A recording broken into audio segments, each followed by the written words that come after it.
저희 교육은 대한기독정신과의사회와 굿이미지 심리치료센터가 준비를 했고요. 연자이신 김민철 선생님과 함께 진행하고자 합니다. 기도하도록 하겠습니다. 하나님, 오늘은 역사적인 날입니다. 하나님의 치유를 경험한 우리들이 각자 자기 상담 영역에서 어찌할 바를 모를 때가 있었는데 진리와 성령의 하나님께서 저희를 함께 모이게 해주셨습니다. 우리들의 마음에 오래전부터 상담의 소원을 주셔서 억눌린 심령들을 자유하게 하신 놀라운 상담가 예수 그리스도의 마음을 품게 하시고 상담의 전문 지식과 함께 사랑의 은사를 갖게 하여 주시니 감사합니다. 오늘 있을 강의 및 토의를 모두 주관하여 주시고 각기 서로 다른 배경과 서로 다른 상담 환경에서 다름을 이해하고 공통된 진리를 깨닫는 은혜의 시간이 되게 하여 주시옵소서. 상담가와 목회자 그리고 정신과 전문의들이 서로 화합하여 개인과 교회 그리고 사회를 치유하는 시작이 되게 도와주시옵소서. 이 모든 말씀 우리를 죄 가운데 두지 않으시고 회개와 구원에 이르게 해주신 예수 그리스도의 이름으로 기도합니다. 아멘. 제가 오늘 강의하실 김민철 연자님 소개해드리도록 하겠습니다. 현재 기독정신과의사회 부회장으로 계시고 김민철 정신과의원 그리고 이재희 상담센터 대표이십니다. 정신과적 진료뿐만 아니라 국제생명나무 사역이라는 초교파적 치유사역 단체에서 말씀을 통한 치유사역을 16년째 섬기고 계십니다. 이번에 최신인 우울한 마음을 안아드립니다. 공동 저자이기도 합니다. 현재 기독정신과 의사회 부회장이시며 저희 의사회는 2003년 소수의 의사회 모임으로 시작해서 현재 정신과 의대 교수들의 회장으로 지내면서 정신의학회에서 기독교 영성에 대한 파트를 열어 정신과 의사로서의 아이덴티티를 인정받았습니다. 이번에 부산 기독정신과 지부에서 출간한 우울한 마음을 안아드립니다. 책을 참고하셔서 교회와 상담 현장 그리고 크리스천 관점으로 정신과를 이해하는 데 도움이 되셨으면 합니다. 그러면 김민철 간사님 초청하도록 하겠습니다. 간사님. 네, 감사합니다. 반갑습니다. 네, 반갑습니다. 네, 우리 아름다운 목소리로 소개해 주셔서 감사합니다. 제게 주어진 시간이 한 8, 90분 정도 시간이죠. 그래서 제가 이제 오늘의 시간에 짧은 시간이지만 여러분과 함께 부족하지만 제가 깨달은 부분에 대해서 좀 나누고 뭐 제가 여러분을 일방적으로 가르쳐 드리고 그런 건 아닌 것 같습니다. 그냥 서로 피차 도전이 되고 은혜가 되고 또 배울 수 있는 그런 시간 되면 너무 좋을 것 같습니다. 이 자리를 이렇게 마련해 주신 대한기독정신과 의사에 참 감사드리고 특별히 이제 이게 사실 유은정 우리 원장님이 이렇게 시작을 해주셔가지고 이 일이 또 잘 진행되는 것 같습니다.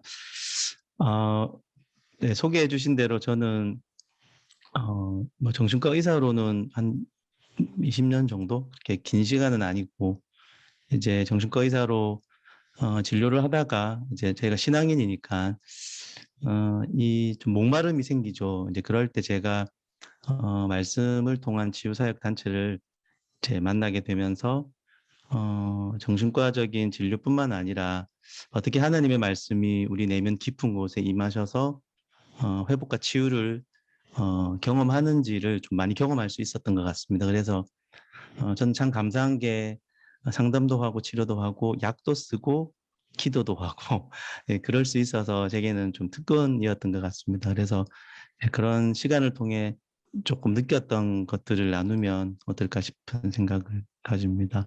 예, 늘 뭐 처음은 이렇게 좀 긴장되고 그러죠. 제가 사실은 이 자리에 서도 되나 싶은 마음 늘 있습니다. 근데 하나님이 요 시간을 통해 한 가지라도 여러분에게 뭔가 전달이 된다면 그게 저는 감사의 제목이라고 생각을 합니다. 저는 제 얼굴 보여드리는 걸 너무 좋아하는데 아쉽지만 강의안을 올려드려서 강의안을 보면서 진행을 하겠습니다. 제 목소리 잘 들리십니까? 네, 제가 그냥 이렇게 줌 하다 보니까 이제 그 마이크를 사라고 하시더라고요. 마이크가 훨씬 낫다고. 그래서 마이크를 제가 고가로 구입을 하고 좀 쓰고 있는데 듣기 편안하시죠? 네, 사투리까지 다 잡아주면 좋은데 그건 아닌 것 같고, 예, 그럼 제가 강의안을 공유해서 강의안을 보면서 강의를 진행하도록 하겠습니다. 네, 아까 말씀드렸다시피 중간중간에 질문 있으시면 제 채팅창에 올려주시면 제가 가능하면 이제 이야기를 드리고 혹시 다 못하게 되면 차후에 뭐 문자로 뭐 메일이라도 예. 아마 오늘의 시간 이후에 또 저희가 협력할 또 시간들이 많지 않겠나 싶습니다. 저도 제 개인 의원을 진료하고 있지만 저는 그 유은정 원장님도 그렇고 이 상담에 대해서 굉장히 중요하다고 생각을 많이 해오던 터라 저희 병원에도 상담사 세 분이 아주 상담으로 말하자면 저를 훨씬 능가하는 정말 좋은 세 분이 같이 협력을 합니다. 여기 아마 듣고 계실 것 같아서 더 열심히 이야기해야 될 것 같은데 그래서 진료와 상담과 약물과 필요하면 기도 이런 이제 종합적인 접근이 정말 참 좋다라는 생각들을 하게 되네요. 예, 이제 저러는 것만 하고 제가 강의안을 공유하고 말씀 좀 드리겠습니다.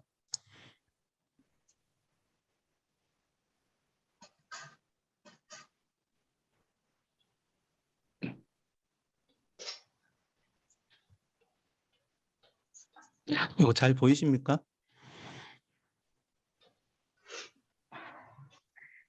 다들 뮤트가 되어서 이제. 네, 그 화면에 나오는 책이 저희가 부산 지부 이제 8명의 기독 정신과 의사들이 이제 하나님의 인도하심 가운데 책을 한 권 이제 썼습니다. 부족하지만 많이들 읽어주셔서 예, 좋은 것 같습니다. 예, 혹시 이 책 아직 안 읽어보신 분, 이 책과 함께 우리 유은정 원장님 책도 구입하셔서 읽어보시면 좋을 것 같습니다.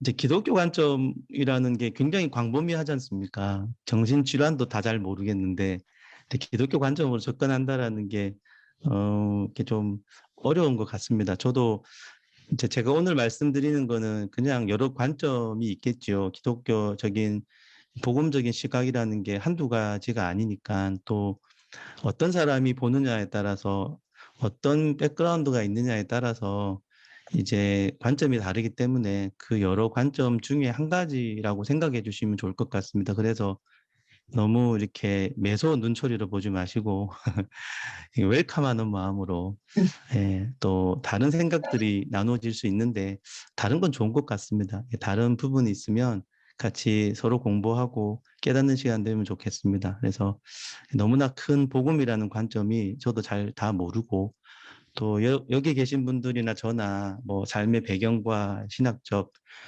또 은혜를 어떻게 경험했느냐에 따라서 좀 다양한 관점이 있죠. 그래서 어떻게 이렇게 딱 잘라서 이것만이 기독교 관점이다. 큰일 날 소리인 것 같습니다. 정신병리도 너무 복잡하고 하니까 제가 여러분들과 아마 일치되는 부분도 있을 거고 조금 다른 부분도 있지 않을까 싶습니다. 그런 부분을 좀 나누도록 하겠습니다. 예, 생명의 근원이 이제 마음에서 나죠. 예, 이거는 아마 창조의 섭리 같습니다. 하나님이 우리를 만드실 때 삼위의 형상으로 우리를 만드셨죠. 그래서 생기로 우리를 창조하셨으니까 당연히 생명의 근원이 마음에서 나는데 이제 죄를 짓기 전에는 이 생명의 근원이 충만했던 우리 마음이 예수의 마음이었겠죠. 지금은 여러 가지 나누어진 마음으로 참 취약한 마음이 되어서 많이 힘든 것 같습니다. 그래서 이 마음에 대한 이야기로 저희 책을 좀 시작을 했습니다. 이런 목차로 좀 설명을 드리는데 책에 대부분 나와 있고 몇 가지 제가 뭐 추가한 것도 있지만 이런 목차로 말씀을 드리도록 하겠습니다. 예, 다들 동의하시리라고 생각합니다. 뭐 죄 이야기해서 죄송한데 이 마음이 이제 이렇게 취약하게 된 이유가 이제 죄를 또 말하지 않을 수 없어서 죄로 인해 우리의 마음이 타락을 했고 그래서 정신병리가 바로 생긴다는 저는 아니라고 생각을 하고 그렇기 때문에 정신병리에 취약한 마음이 되었다라고 생각을 합니다. 그래서 이제 크리스찬들은 이제 우울증이 있으면 막 안 되는 것처럼 너무들 이야기 요즘은 이제 많이 좋아졌는데 하시기도 하는 게 마치 우울증이 있으면 뭐 신앙이 안 좋은 것처럼 이제 보시기도 하는데 그렇게 바로 직결돼서 설명할 수는 없죠. 그래서 마음이 취약한 상태라서 감사한 것은 뒤에 계속 말씀드리겠지만 이 복음이라는 게 하나님이 예수 그리스도를 통해 이 땅에 오셔서 우리에게 놀라운 일을 행하신 그 복음의 부요함 안에서 이 취약한 우리의 마음이 회복될 수 있음이 전 또 복음의 한 요소라고 생각을 합니다. 그래서 마음의 크기를 제 책에서 조금 말씀을 제가 드렸습니다. 마음의 크기가 조금 이제 뭐 어떻게 생각하실지 모르지만 크기로 굳이 따져본다면 우리 마음이 너무 넓죠. 그래서 무한대의 형상을 가진 하나님, 무한대의 하나님이 가장 하나님 닮게 만든 우리 마음은 거의 무한대라고 저는 생각을 해서 이 마음은 뭐 하나님으로 채우지 않으면 무조건 결핍을 느끼죠. 하나님으로만 다 채울 수 있고 그럴 때 진정한 만족을 경험을 합니다. 특별히 하나님의 생명, 이 생명도 무한대죠. 무한대. 생명은 유한하지 않습니다. 우리의 육신의 생명이야 유한해졌지만 영원한 생명은 영원하기 때문에 그 영혼으로만 채워져야 되는 마음인데 이제 그러지 못한 여러 이유 때문에 우리 안에 때로 낙심하기도 하고 뭐 정신병리에 걸리기도 하죠. 그래서 치료를 할 때도 이제 저도 다양한 정신치료 기법을 쓰고자 하지만 이 마음이라는 게 그런 기법으로만 어, 완전히 회복되지는 않는 것 같습니다. 그래서 우리를 원래 만드신 창조의 생명이 공급될 때 그때 진정한 이제 완벽한 회복이 있고 예수님만 이런 경험을 하신 분 같고 우리는 육체의 연약함 때문에 뒤에도 나오지만 평생 이런 예수님처럼은 될 수 없는 그런 유한한 존재죠. 왜냐하면 우리 몸이 땅에 속해 있으니까. 그래서 탄식하고 있잖아요. 그죠? 이제 구원의 아들을 바라보고 탄식하는 그 몸 안에 있기 때문에 범죄 이전에는 이제 여러분 다 동의하실 만큼 죄가 들어오기 전이기 때문에 뇌는 마음은 완벽했다고 저는 생각을 하고요. 그래서 뇌도 구조가 되게 많은데 이 구조 간의 연결도 완벽했고 그러니까 뇌를 100%쓸 수 있는 통합적인 그런 활용도가 아주 완벽했던 지정의가 완벽히 조화로웠던 그래서 무한대의 거룩을 경험할 수 있었던 그죠? 그런 상태이기 때문에 그래서 아담은 보면 이제 동물을 보거나 어떤 거를 볼 때 이름을 바로바로 짓잖아요. 그건 완벽한 지식의 은사가 있는 거죠. 그리고 그 아담의 감정이나 이런 생각이나 이런 의지 자체는 완벽히 하나님을 닮았죠. 그래서 진리와 은혜에 기반한 성품, 예수님을 생각하시면 딱 맞겠습니다. 충만한 소속감. 그래서 예수님의 은사가 모든 은사가 다 있으시지 않습니까? 예수님은 모든 열매가 다 있죠. 저 사람으로 육체로 왔지만 죄가 없기 때문에 그런 완벽한 능력과 성품을 이제 나눌 수 있는 그런 분이시고 그래서 아담도 죄 짓기 전에 그 예수님도 무의식이 필요 없다 저는 이렇게 좀 이야기를 합니다. 왜냐하면 뇌가 다 통합이 되고 마음이 굳이 나뉘어질 필요가 없는데 무의식이라는 게 있을 리가 없죠.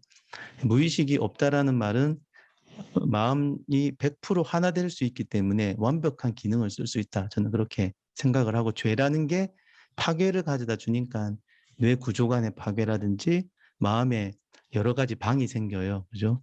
예수님을 믿는 방도 있고 안 믿는 방도 있고 순종할 수 있는 영역도 있는 것 같은데 이제 하나님을 거절하는 그런 부분이 의식과 무의식 가운데 우리는 많이 있게 되었죠.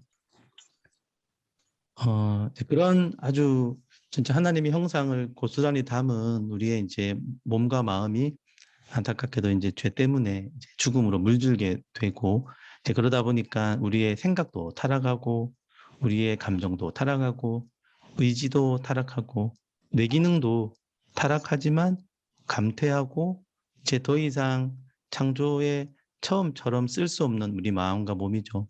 그래서 아주 인지적으로는 이제 아주 무지해졌죠. 그러니까 하나님이 진리와 은혜라면 진리적으로는 우리 인지가 거짓을 믿게 되는 정서적으로도 은혜에 충만한 마음 상태가 아니라 두려움과 고통 가운데 우리는 허덕이게 됐죠. 그래서 이제 뇌 기능도 감퇴하고 뇌도 제대로 못 쓰다 보니까 마음도 그렇고 이제 이 통증이 고통이 생깁니다. 하나님과의 단절은 너무나 큰 고통을 유발을 하죠. 그래서 에덴은 기쁨의 땅이라면 에덴이 상실했을 때는 우리 마음이 이제 고통으로 가득 차는 더 이상 하나님의 의도한 생각과 마음으로 또 정서로 살아갈 수 없기 때문에 이제 고통이 어마어마해졌다라고 생각을 하고 그 고통이 지금의 우리의 고통의 근원이지 않겠나. 그래서 에덴을 상실하고 하나님의 관계를 상실해서, 그런데 문제는 이제 더 이상 이 고통을 처리할 수 있는 내적 구조가 아닌 거죠. 저 기능도 떨어지지만 고통을 처리하려면 하나님께로 가야 되잖아요.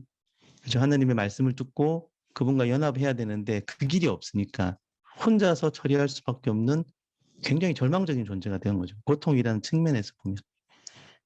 여러분 잘 아시겠지만 우리가 왜 사람을 비난하고, 왜 그저 우리 안에 있는 문제를 부정하고, 왜 남 탓하고, 그저 분노 폭발하고, 비난, 자살 등등 왜 하겠습니까? 사실 그 마음 깊은 곳에는 저는 이제 고통이 있지 않을까. 이 고통을 스스로 다룰 수 없으니까 남 탓하고, 또는 노문 내 탓으로 자살을 한다든지. 예. 그 외에도 수많은 마음의 어떤 무의식적인 기전을 통해서 고통을 처리하려고 아둥바둥하는 존재가 죄를 지은 우리가 아닐까.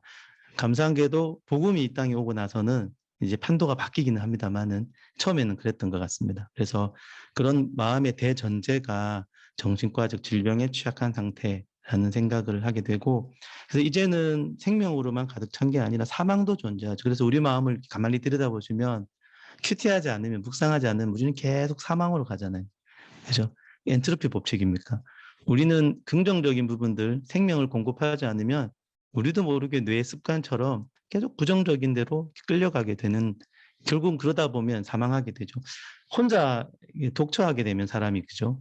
독방이나 이런 데 갇히게 되면 우리는 견딜 수 없습니다.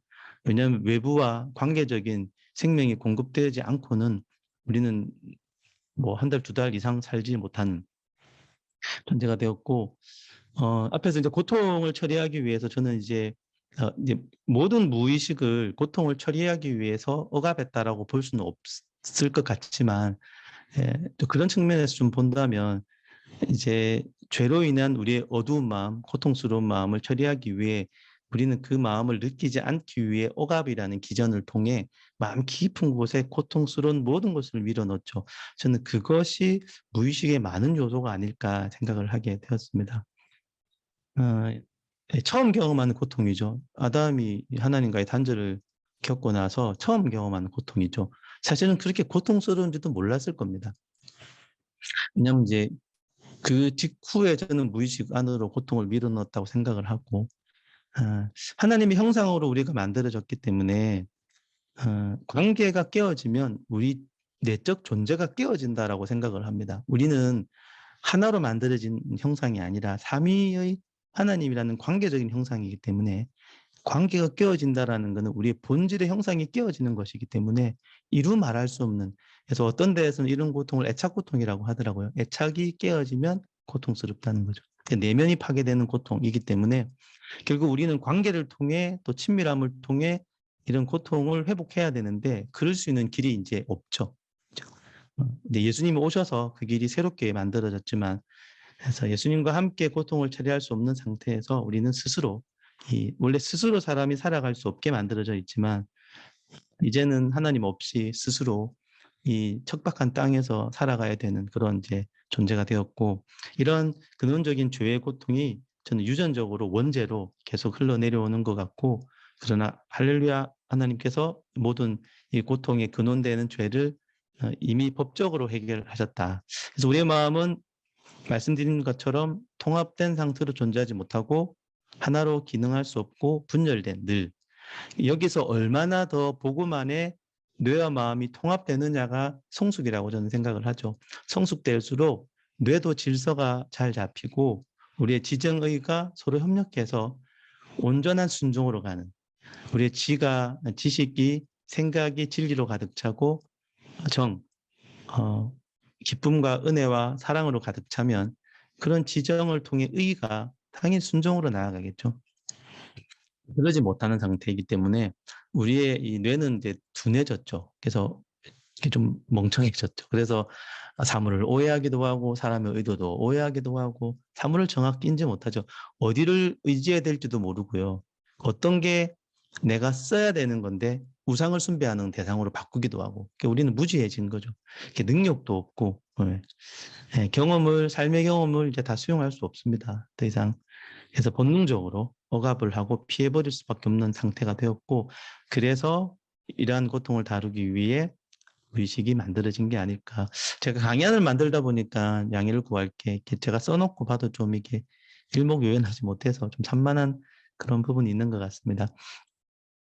예, 고통이라는 게 사실은 좋은 거죠. 잘 쓰면은. 고통이라는 것은 이제 우리로 하여금 이제 생명을 유지하기도 하고 성장의 동력도 되고 어떤 저력을 발견할 수 있는 동기부여가 되는 게 고통인데, 단 친밀한 관계가 있을 때 그 힘으로 우리의 고통은 재료 삼아서 우리가 성장할 수 있죠. 그래서 감당할 수 있는 고통은 우리가 어떻게든 감당을 합니다. 우리 생각, 감정, 의지를 써서 의식적으로 힘을 내어서 우리 고통을 감당할 수 있지만, 감당할 수 없는 고통이 이제 문제가 되는 거죠. 아까 앞에서 말씀드렸다시피 더 이상 우리의 삶에 감당할 수 없는 고통이 너무 많아져 있습니다.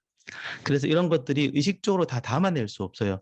고통이 너무 크고 괴로우니까 의식에서 다 깨달아진다면 우리는 폭발해 버릴지도 모르기 때문에 무의식으로 밀어넣는 거죠. 저는 사실 이마저도 하나님의 은혜 같습니다. 하나님이 무의식이란 게 이 땅에 살아갈 때는 이렇게 억압하는 게 필요해요, 솔직히.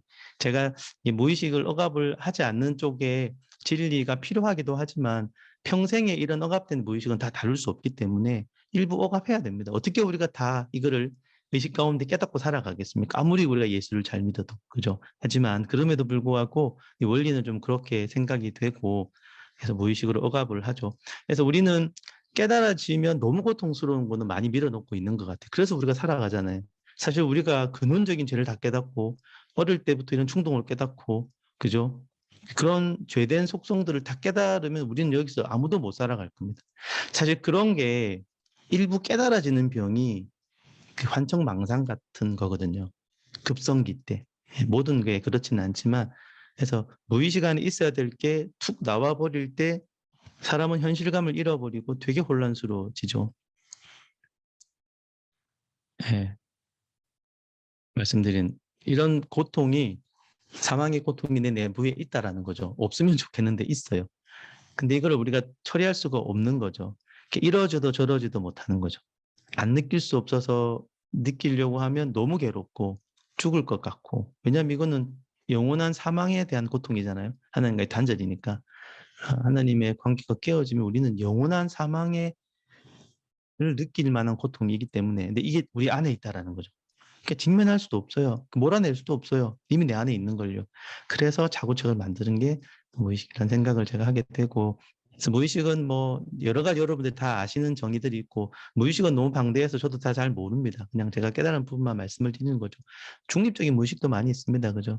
이제 무의식 안에 눌러두면 고통을 덜 느낄 수 있으니까 뭔가 좀 망각할 수 있고 위장된 평화를 누릴 수 있고, 그렇지만 언스테이블하죠. 조금만 건드리면 우리가 분노 폭발하듯이 언스테이블한 게 무의식 안에 있는 그런 이제 재료인 것 같고, 그렇게 억압 가운데 눌러놔야지 죄의 고통과 공존하면서 동시에 소멸되지 않고 살아갈 수 있는 그런, 사실 좋은 선물이 저는 또 무의식이라는 생각들을 하게 돼요.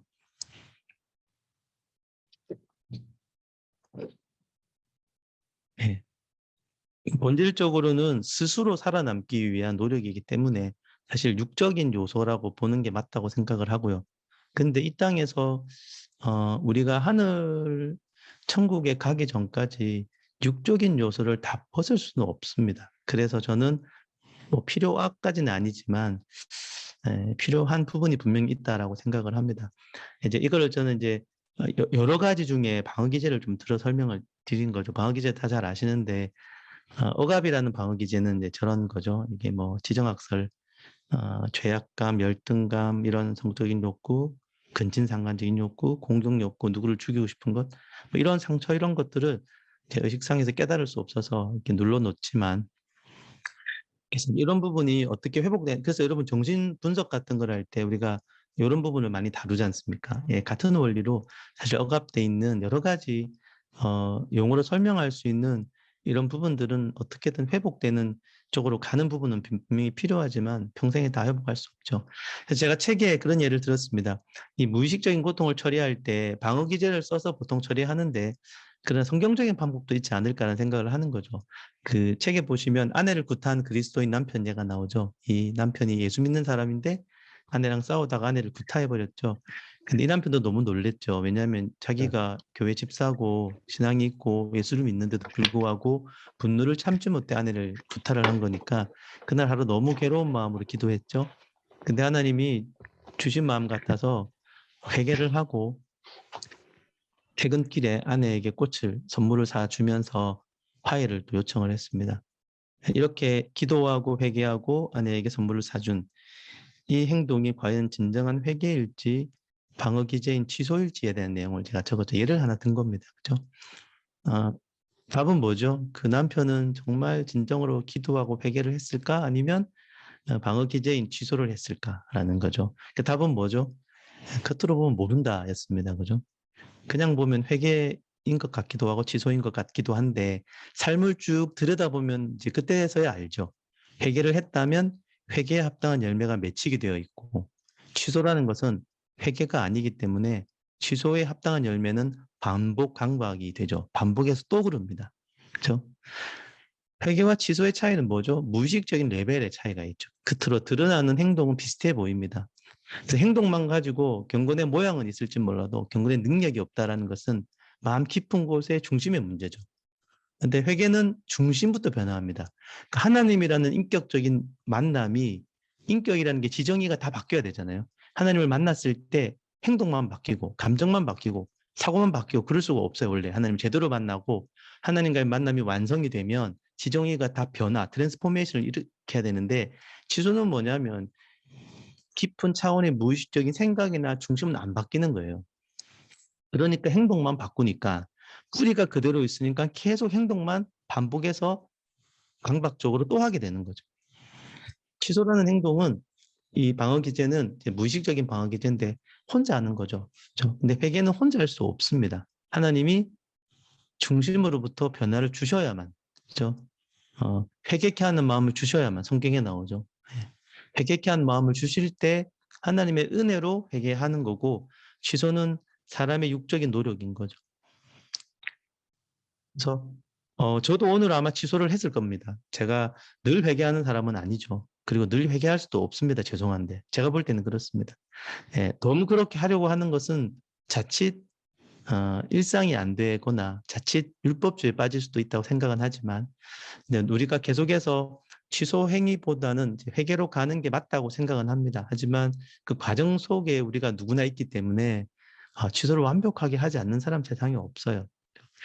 그렇지만 깨달아지는 부분만큼은 우리가 계속해서 하나님 앞에 이러한 내 안에 육적인 행동인지 정말 영적인 행동인지를 분별해 나가는 과정은 무의식의 치유에 상당히 중요하다 이런 생각을 합니다. 진정한 동기가 바뀌어지는 데까지 그리스도의 장성한 분량에 이르기까지는 우리는 계속해서 성화를 하는 과정 속에는 있어야 된다. 그렇죠? 회개의 동기는 사랑이라면 취소라는 언둥이라는 방어 기제의 동기는 죄책감이나 고통이다. 제가 앞에서도 말씀드렸지만 이게 완전히 영적인 행위는 아닐 수 있습니다. 하지만 저는 필요하다고 생각을 하는 게 우리가 세상에 발붙이고 살기 때문에 우리 육신을 입고 사는 한은요 100% 바뀔 수가 없어요. 이거는 무기력한 이야기가 아니라 실존적인 무기력이죠, 실제. 그래서 우리의 몸이 완벽하게 성화될 필요가 사실은 없습니다. 왜냐하면 완벽한 예수님이 늘 임재하시기 때문에 사실 우리는 여전히 불완전한 속에 살아갈 수밖에 없고 그러나 그러니까 사도 바울이 보시면 그렇게 자기 몸에 애통하잖아요. 바뀔 수 없는. 사도 바울도 진짜 몸 안의 죄로부터 자유롭게 될 수가 없었거든요. 되게 매여서 살아갔습니다. 그렇게 매여서 살아갔기 때문에 진짜 은혜를 깨달았던 분이죠. 정신병리에 정말 괴로워하면서 진짜 은혜를 깨달을 수 있습니다. 그래서 어쨌든 이런 방어 기제는 육적인 동기이지만 차라리 그 남편이 꽃이라도 사주고 기도라도 했지 않습니까? 그 얼마나 좋은 그래도 세상적으로는 좋은 행동이죠. 그만한 가치는 있다는 거죠. 하지만 더 나아가 회개로 가면 좋겠다. 그렇죠? 왜 나는 회개하지 않고 취소라는 방어 기제를 자꾸 쓸까? 그런 것들이 하나님 앞에 기도 제목이 되면 좋겠다는 거죠. 하나님 내가 그것을 통해 그 다음 단계로 성소로 갈 수 있다면 이런 인간적인 육적인 행동도 저는 필요하다고 생각을 하는 거죠. 여러분, 그죠? 불신앙을 통해 신앙을 배우는 거 아닐까요? 그죠? 저 사망을 통해 생명을 배우고, 죄를 통해 은혜를 배우고, 죄를 짓자 이 말이 아니죠. 네. 오케이, 그럼 우리가 마음대로 죄를 짓자. 그거는 말도 안 되는 소리입니다. 로마서에도 나오죠. 그래서 가능하면 할 수 있다면, 하나님 허락하신다면 우리 안에 무의식적인 어두움을 치유하는 게 근원적인 치유다. 그렇죠? 유사한 방어기제는 다입니다. 다. 상한이든 반동영성이든. 상한은 죄책감 씻기 위해 남에게 희생하는 거고, 반동영성은 싫은데 좋은 척하는 거. 이거 되게 많아요. 교회 가면 여러분. 예. 막 희생은 하는데 이게 아가페적인 사랑인지 상황인지 구분해야 됩니다. 저한테 굉장히 사랑의 행동을 나이스하게 해주는데 이게 반동영성인지 사랑인지 구분해야 돼요. 반동영성은 싫으니까 티 안 내려고 좋아하는 척, 자기도 모르게 무의식적으로 하죠. 투사도 마찬가지죠. 전체는 뭐예요? 가인이 자기 동생 죽인 거. 그렇죠? 분노할 대상을 하나님께로 못하니까 조금 만만한 사람에게 어디 가서 뺨 맞고 어디 가서 화풀이 하는 그런 거죠. 예, 다양한 이 정신 방어 기제가 사실 속성은 육적인 건데 필요합니다. 이거 없으면 우리는 죽기 때문에.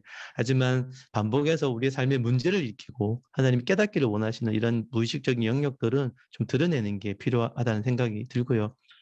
그래서 복음이라는 게 결국은 우리 안에 법적으로 무의식 안에 있는 사망을 이렇게 다루어서 부활로 갈 수 있도록 허락하신 복음 안에 그런 요소가 있다고 저는 생각을 하는 거죠. 그래서 이 어두움의 영역인 무의식, 스카펫 박사도 그런 말씀한 것 같네요. 이것은요 굉장히 무한대 영역이에요. 우리 몸이 마음이 특별히 마음이 하나님을 닮아서 무한대 다음으로 크잖아요. 그 무의식은 한 8, 90% 이상 된다고 하니까 거의 무한대예요. 그죠? 그 무한대의 이 영역은 사망으로 가득 찰 수도 있었지만 하나님이 우리 내면에 내주하실 때부터 하나님은 우리의 무의식을 100% 터치할 수 있는, 그렇죠? 이 무의식을 재료 삼아 굉장히 빛으로 나올 수 있도록 해줄 수 있는 은혜의 장이 되었다라는 게 저는 복음의 한 요소라는 생각들을 토하게 되었습니다. 죄가 더한 곳, 그래서 숨기고 누르고 억압하고 살아가는 그 영역에 제가 이제 기도 사역을 사실 많이 하거든요. 그러면 평소에 잘 몰랐던 그 마음의 깊은 영역에 하나님 빛이 임할 때 그분의 드라마틱한 근원적 치유가 일어난 일들을 저는 참 많이 경험을 했습니다. 사실 그 케이스에 대한 책을 지금 좀 쓰고 있는데, 그래서 무의식의 치유라는 것은 이제 강조할 수밖에 없고, 아무리 의식의 레벨에서 그죠 실험한다 하더라도 그 정도의 의미만 있지. 여러분 성경에 그, 그 복음서에 보면 이제 마음밭의 비유 나오잖아요. 씨 뿌리는 자의 비유. 그죠? 예수님이 정확하게 설명하시죠. 예. 말씀을 뿌리거나 가라지를 뿌리거나 그 마음밭에 심기잖아요. 그 마음에서 나무가 자라죠. 그죠? 그래서 뿌리가 뭐냐에 따라 다른 나무가 자라죠. 뿌리가 진리면 진리에 기반한 나무가 자라고 뿌리가 거짓이면 거짓에 기반한 나무가 자라요. 성경에 보면 당시가 농경 사회라서 그런지 몰라도 열매에 대한 이야기가 많아요. 그죠? 성령의 열매, 그죠? 성숙의 열매, 빛의 열매, 그죠? 그리고 육체의 열매. 그 열매로 가지고 씨름하면 순간에 치유밖에 안 일어나요. 열매가 있다라는 것은 나무가 있다라는 거고 나무가 있다라는 것은 무의식 안에 있는 뿌리가 있다라는 거거든요. 그래서 무의식을 회복할수록 더 파워풀한 회복이 일어나는 것들을 많이 보죠. 제가 이제 4살 때 이제 제 예인데요. 하여튼 저뿐만 아니라 여러분들도 상담하시다 보면 우리가 흔히 과거에 이제 기억에 대한 치유를 하지 않습니까? 그게 뭐 스케마 세라피든 그게 뭐든 과거의 기억을 재구성하기도 하고 하는데 예, 그런 뿌리들이 이제 무의식 안에 있다. 그런 부분들을 그래서 무의식의 치료가 저는 좀 더 목표로 삼으면 좋겠다. 하지만 모든 무의식을 치료할 수는 없다. 불가능하다. 반복적으로 우리의 삶의 관계를 망치고 하나님의 부르심을 따라 살아가지 못하게 막는 그런 반복된 뿌리들은 좀 무의식적인 치료가 필요하지 않겠나 생각을 합니다. 무의식 안에 이제 안 좋은 것, 나쁜 것, 이제 진리에 기반하지 않는 것을 어떻게 치유하느냐. 근데 뭐 거창해 보이지만 특별하게 이 무의식 안에 이제 우리의 증상을 유발하고 힘들게 만드는 이런 부분에 대한 치유적인 접근은 참 많이 발달돼 있죠. 분석적인 접근이라든지 굉장히 많은 치유법이 있습니다. 그래서 저는 그 모든 일반 은총 속해 있는 그런 상담 치료, 정신 치료, 분석 치료 너무너무 중요하다고 생각을 하고요. 예. 그것을 필요한데 안 하고 기도만 한다? 그거는 굉장히 무지한 거죠. 기도가 나쁜 게 아니라 우리 몸의 특성을 이해하지 못하면 우리는 기도만 통해 자꾸 하려고 해요. 그렇죠? 예. 그래서 일상적인 삶을 살다 보면 우리 안에 있는 무의식이 자연스럽게 치유될 때가 있다. 그리고 제일 좋은 것 중에 하나는 고난이다. 다 동의하실 겁니다. 고난은 육체를 드러낸다 그러잖아요. 그다음에 이제 고난과 유사하게 내 인지나 정서 체계로 감당할 수 없는 어려움들을 꼭 만나야 됩니다. 그래야지 내 인지와 정서를 확장하죠. 그래야 무의식을 쓰죠. 그래야 무의식을 드러내고 무의식 안에 있는 몰랐던 영역들을 좀 더 개발해낼 수 있죠. 습관을 새롭게 한다든지. 그리고 제가 상담이라는 게 약간 그런 거죠. 무의식이 성장, 나보다 더 성숙된 분과의 관계를 친밀하게 맺는 게 너무 중요한 것 같아요. 그래서 여러분 안에, 제 안에 이제 관계적인 회로가 좀 돌아가는 뇌가 있는데, 무의식이 성장된 분, 이제 그런 분들은, 어, 비슷해 보이지만 그 뇌 회로 안에 기쁨이라든지 평안이라는 이 양이 굉장히 더 많아요. 그분과 함께 눈을 바라보고 언어를 통해 비언어적 관계를 할 때 그분 안에 있는 도파민과 세로토닌의 힘이 내게로 흘러 들어오거든요. 그래서 이게 서로가 주고받으면서 내 안에 도파민도 증폭이 되고 그것 때문에 상대방 안에 또 도파민도 증폭이 되고 사실 이렇게 나의 어두움을 품어줄 수 있는 기쁨의 용량이 크신 분, 관계는 굉장히 무의식의 치료에 저는 도움이 된다고 생각하고요. 저는 정신병리가 증상으로 드러나는 것 자체도 당연히 치유에 도움이 된다고 생각해요. 이때까지는 몰랐단 말이죠. 무의식 안에 그런 게 있는지를. 그러나 인생의 어떤 영역도 삶의 어떤 때에 이런 무의식 안에 있는 정신병리가 드러나면 너무 고통스럽죠. 하지만 그것이 드러나지 않으면 안 될 때 드러난 거기 때문에 그 드러나는 것은 이제 더 이상 넣을 수가 없으니까 상담가와 의사와 또 하나님과 함께 치료하면 오히려 그 자체가 우리 무의식을 회복하는 좋은 길이 될 수 있다. 그리고 아무리 강조해도 지나치지 않는 상담이나 정신치료나 분석이나 이런 부분들은 꼭 중요한 거고, 저는 이제 플러스 이제 하나님 말씀에 대한 이야기를 꼭 드리고 싶죠. 이 말씀이 여러분 그 의외로요, 말씀의 능력이 정신병리의 뿌리에 하나님 말씀하시면요 치유가 일어납니다. 물론 단순하게 이렇게 말할 수는 없어요. 왜냐하면 우리 내적인 마음의 복잡성이 너무 많기 때문에 하나님 말씀하시면 다 낫는다. 뭐 이렇게까지 간단하게 말할 수는 없지만 복잡한 치유 원리가 있지만 하나님의 말씀이 살아서 내 마음 깊은 곳에 임한다면 저는 사실 이제 제가 그 아까 말씀드린 국제생명나눔사역이라는 단체에서 기도 사역을 많이 했어요. 1대1로 뭐 상담을 하다가 근데 기존 상담에서는 잘 그러지 않지만 저는 이제 익스큐즈를 구하고 필요하다면 이제 같이 기도하는 사역을 하는 거죠. 둘이 앉아서. 그래서 그분 안에 깨닫지 못했던 무의식을 하나님 드러내시고 그 무의식이 하나님 말씀을 깨닫게 하시면 그 무의식이라는 것 안에 어두움의 영역이 많다면 그 어두움 안에 빛이 들어오면 그건 더 이상 무의식이 아니지 않습니까? 의식으로 회복되는 거죠. 그런 일들을 하나님 허락하세요.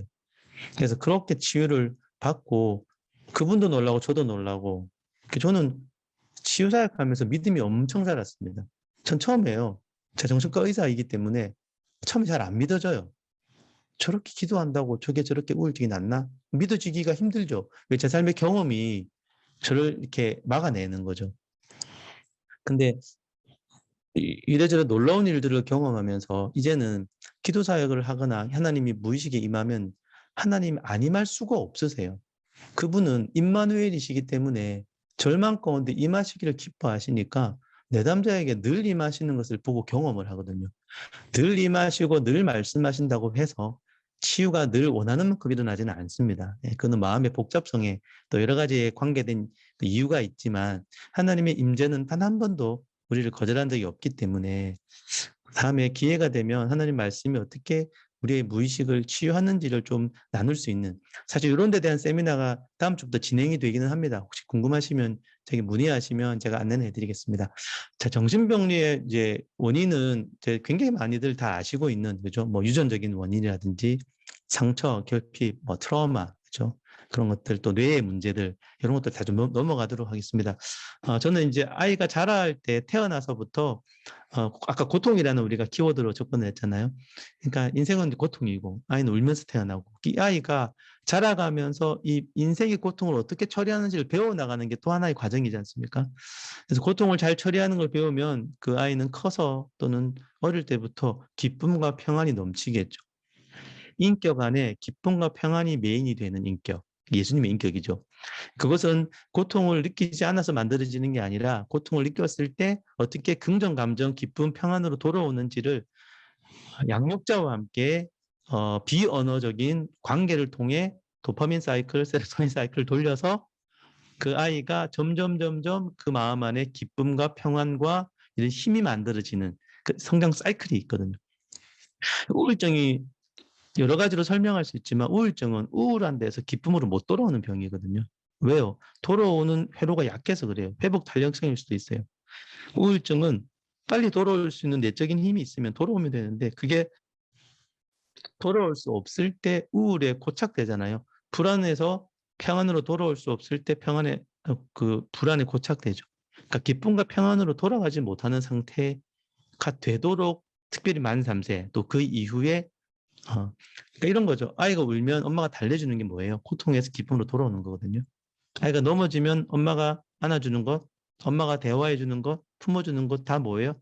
그게 수천 수만 번 더 많은 횟수 반복해서 경험해야 되는데 이제 그런 부정적 감정에 빠질 때 양육자가 애착이 안 된다든지 그러면 당연히 그 아이는 부정적 감정에 이렇게 매몰되는 거죠. 저는 분노 문제가 있었습니다. 지금도 좀 있어요. 많이 좋아졌다고 저는 스스로 생각하지만 제 아내는 동의할지는 모르겠습니다. 그 왜 그러냐면 제게 문제가 있어서 그런 거죠. 저는 이제 여러 이유가 있을 겁니다. 제 안에 상처도 사실 많았고, 뭐 그 말씀 드리면 너무나 많은 이야기를 드려야 되는데 제 안에 상처도 너무 많았고, 저 또한 이제 쉽지 않은 삶을 살아온 부분이 있어요. 사람들은 저보고 안 그렇다고 생각하는데, 천만에 만만에 어떻게 안 힘든 사람이 있겠습니까? 예. 근데 제가 이제 20대 때까지 목이 굉장히 쉬어 있었어요. 늘 쉬어서 목이 왜 쉬었는지를 잘 모르고 듣기도 싫고. 예. 그 제가 30대 넘어서 한번 물어봤어요. 어머니, 엄마 내가 어릴 때 왜 목이 그렇게 늘 쉬어 있었어요? 물어보니까 어머니가 뭐라 그러시냐면 사실은 이러면서 그때 이제 말씀을 하시더라고요. 아주 어릴 때부터 이제 집이 가난하고 어머니는 또 일을 하셔야 되니까 저를 이렇게 잠재워 놓고 빨래 같은 걸 하셔야 되잖아요. 그러면 그때 제가 계속 울잖아요. 그럼 어머니가 즉각적으로 못 오시는 거예요. 일이 너무 많으니까. 그럼 제가 30분, 1시간 그렇게 울더래요. 그럼 다 끝내놓고 오시는 거죠. 그제서야 달래지겠죠. 이게 뭐냐면요. 즉각적으로 제가 1살 전이면 그때는 울 때는 거의 뭐 죽음에 직면한 두려움에 울거든요. 그 감정에 고착이 되는 거죠. 제가 알게 모르게. 돌아오는 게 늦어지는 거죠. 그러면 인격에 이 연속성에 약간의 문제가 생길 수가 있어요. 크지는 않았지만 그런 부분들 때문에 제가 계속 울어서 20대 때까지 목이 쉬었다고 말씀을 그때 해주시는 거예요. 그래서 제가 이유 중에 하나를 찾았습니다. 내가 고통에서부터 기쁨 평안으로 못 돌아오는 어린 시절이 있었구나. 이거에 이제 이유 중에 하나로 제가 생각이 되는데 뭐 여러 가지 이유가 있죠. 예. 또 기질의 억압이라든지 기질 이론에 대한 또 저희 또 회원 중에 한 분이 그런 걸 하시는데 다음에 기회 되시면 한번 말씀드리면 좋을 것 같습니다.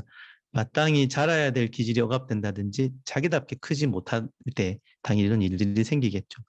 영적인 측면은요. 이제 저는 사실 영적인 이유를 조금 동의하기가 사실은 어렵습니다. 왜냐하면요.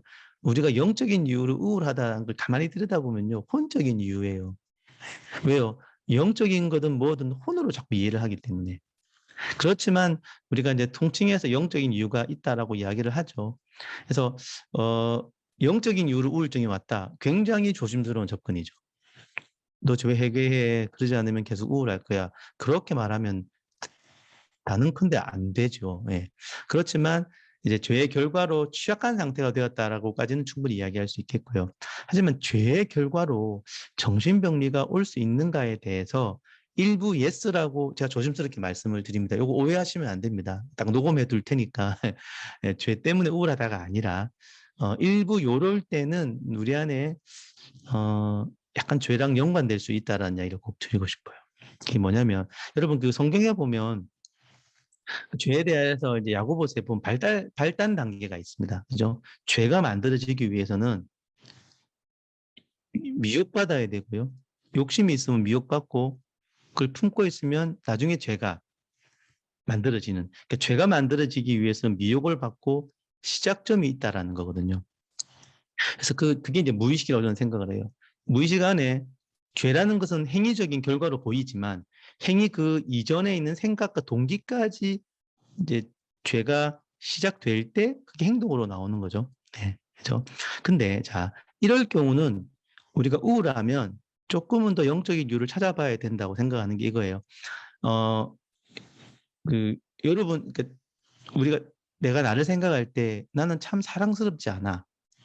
이렇게 생각한다 치면 이게 진리입니까? 거짓입니까? 난 사랑스럽지 않아.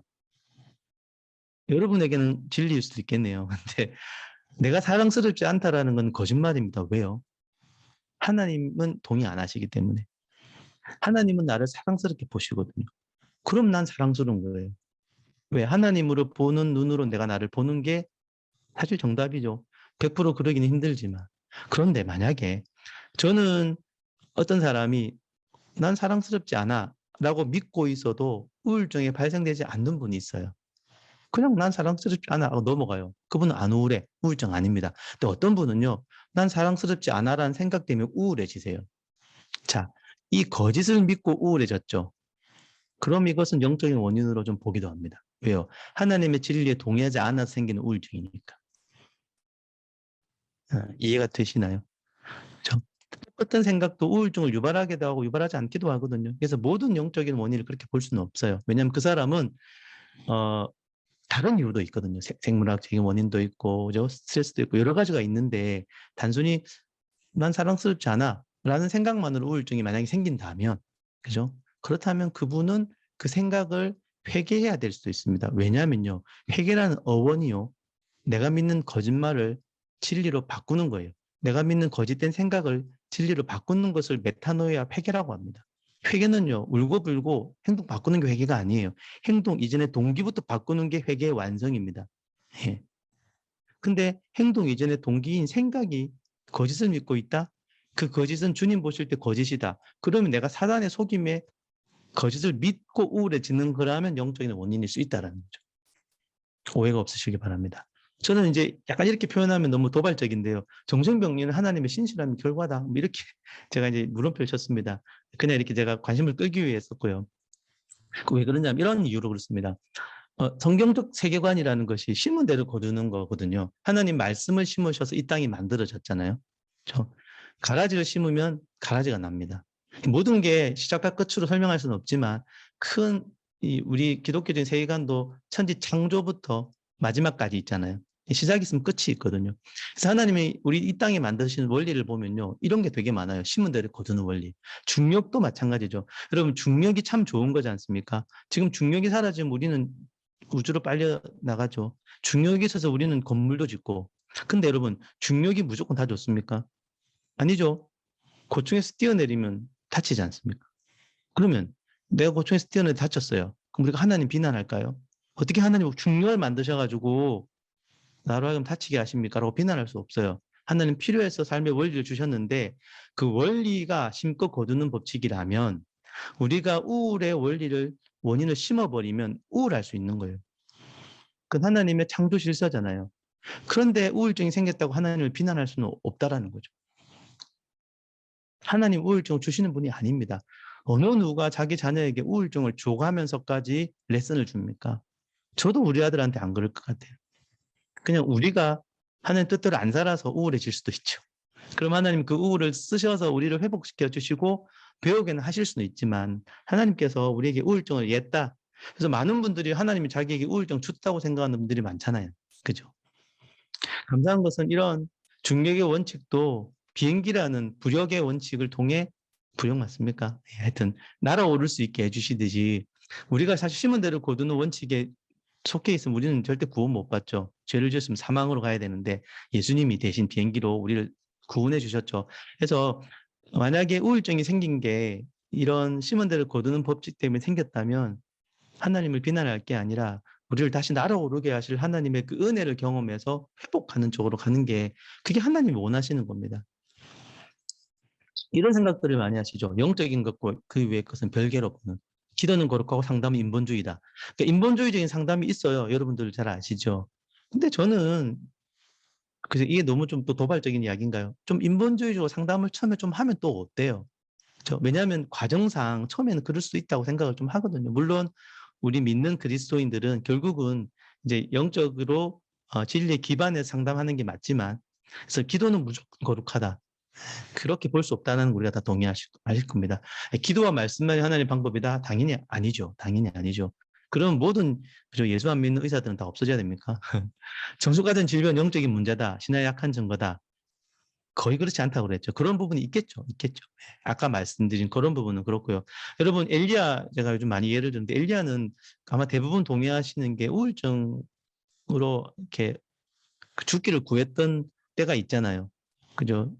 큰 영적 전쟁하고 지쳐서 죽기를 구하죠.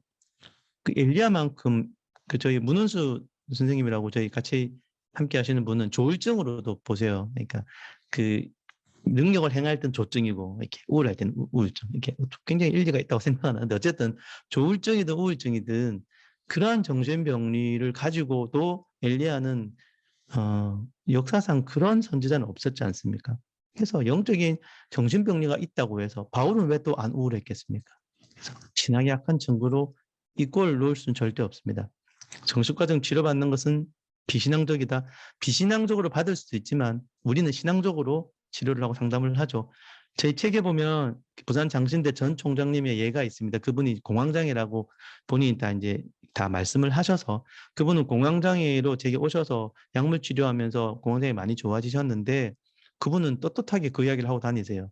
굉장히 성품이 좋으시고 하나님 쓰시는 총장님이신데 그런 자기의 우리 마음이 연약함이 있을 수 있으니까 그죠? 그분의 신앙이 문제가 아니라 우리 마음이 취약함이 문제였던 거죠. 그리고 약물 치료도 비신앙적으로 할 수 있지만 신앙적으로 할 수 있습니다. 저는 약물 치료에서 목사님이 원장님 큐티가 잘 됩니다. 이렇게 말씀하시는 분도 많이 봅니다.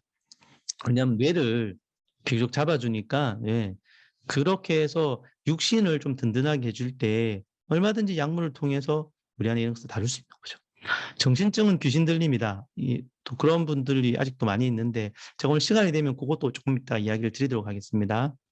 예, 말씀드렸다시피 정신질환에 걸린다고 문제가 있는 것은 아니다. 오히려 연약함에도 하나님 의지하는 것 하나님 기뻐하신다. 그죠? 그 정신병리가 있어도 하나님을 의지하면 강한 거고요. 정신병리가 없어도 하나님을 의지하지 않으면 약한 거죠. 그렇죠? 약함이라는 게 참 고통스러워요.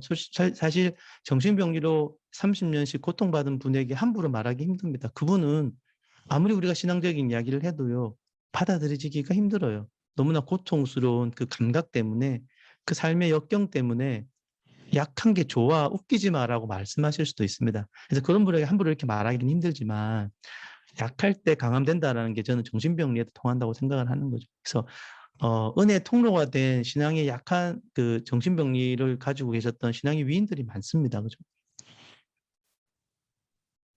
네. 치유는 중요한 게 뭐예요? 정확한 진단.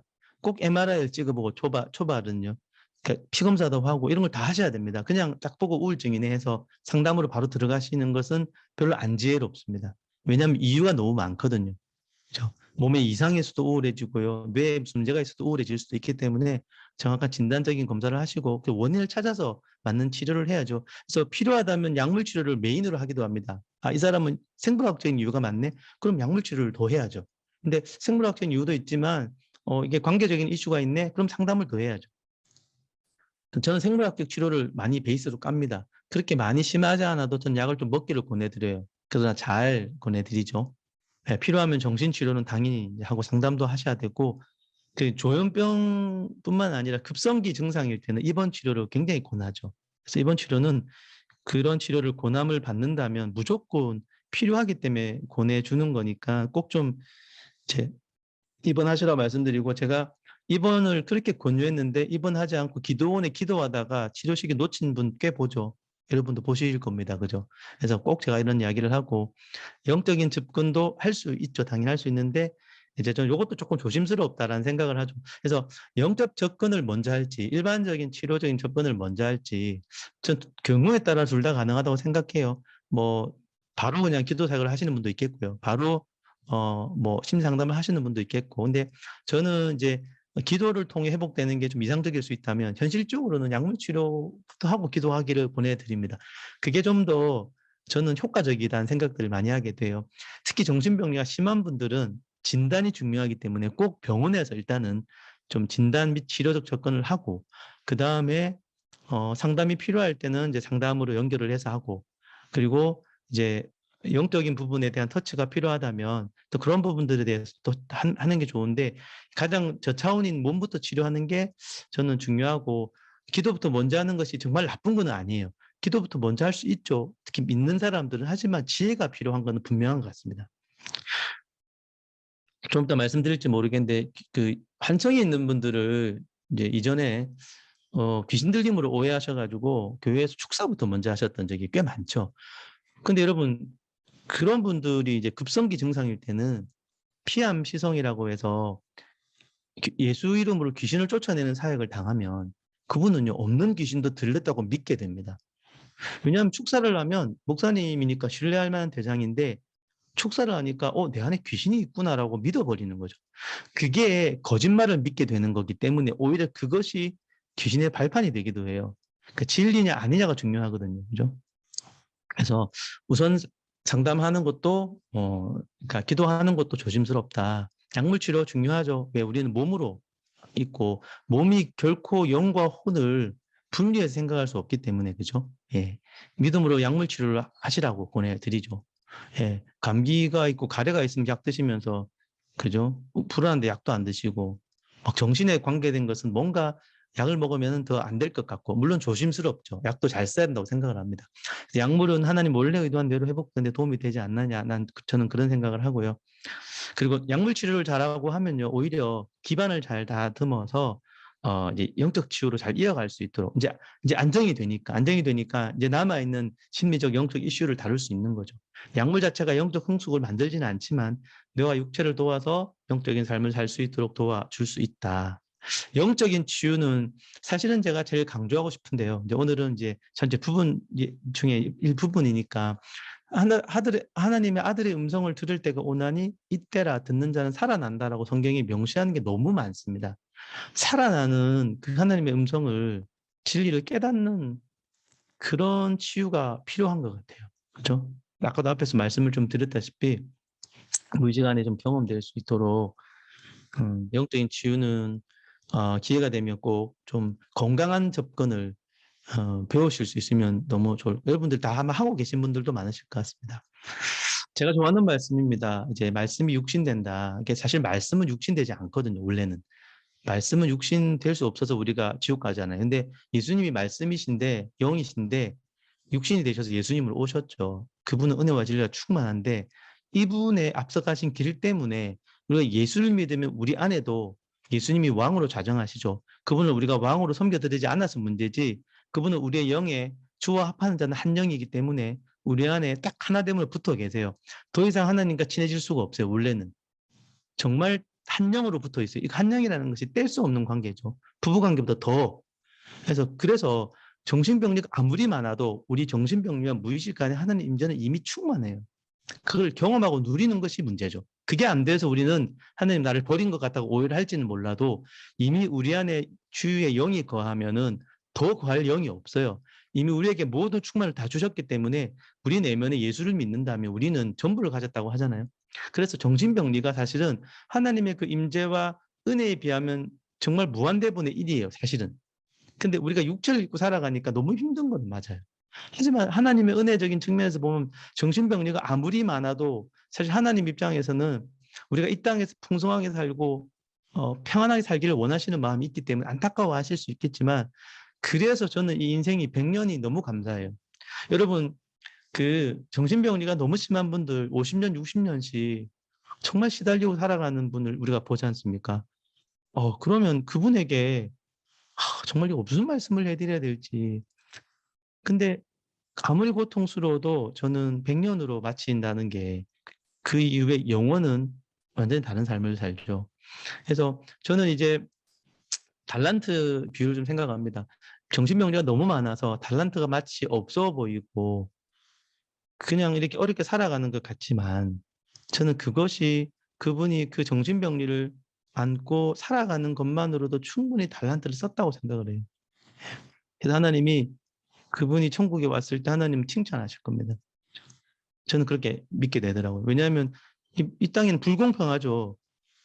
몸을 잘못 가지고 태어나고 죄송한데 부모 영향 잘못 받고 등등으로 어릴 때부터 우울했던 사람은 너무 불공평하잖아요.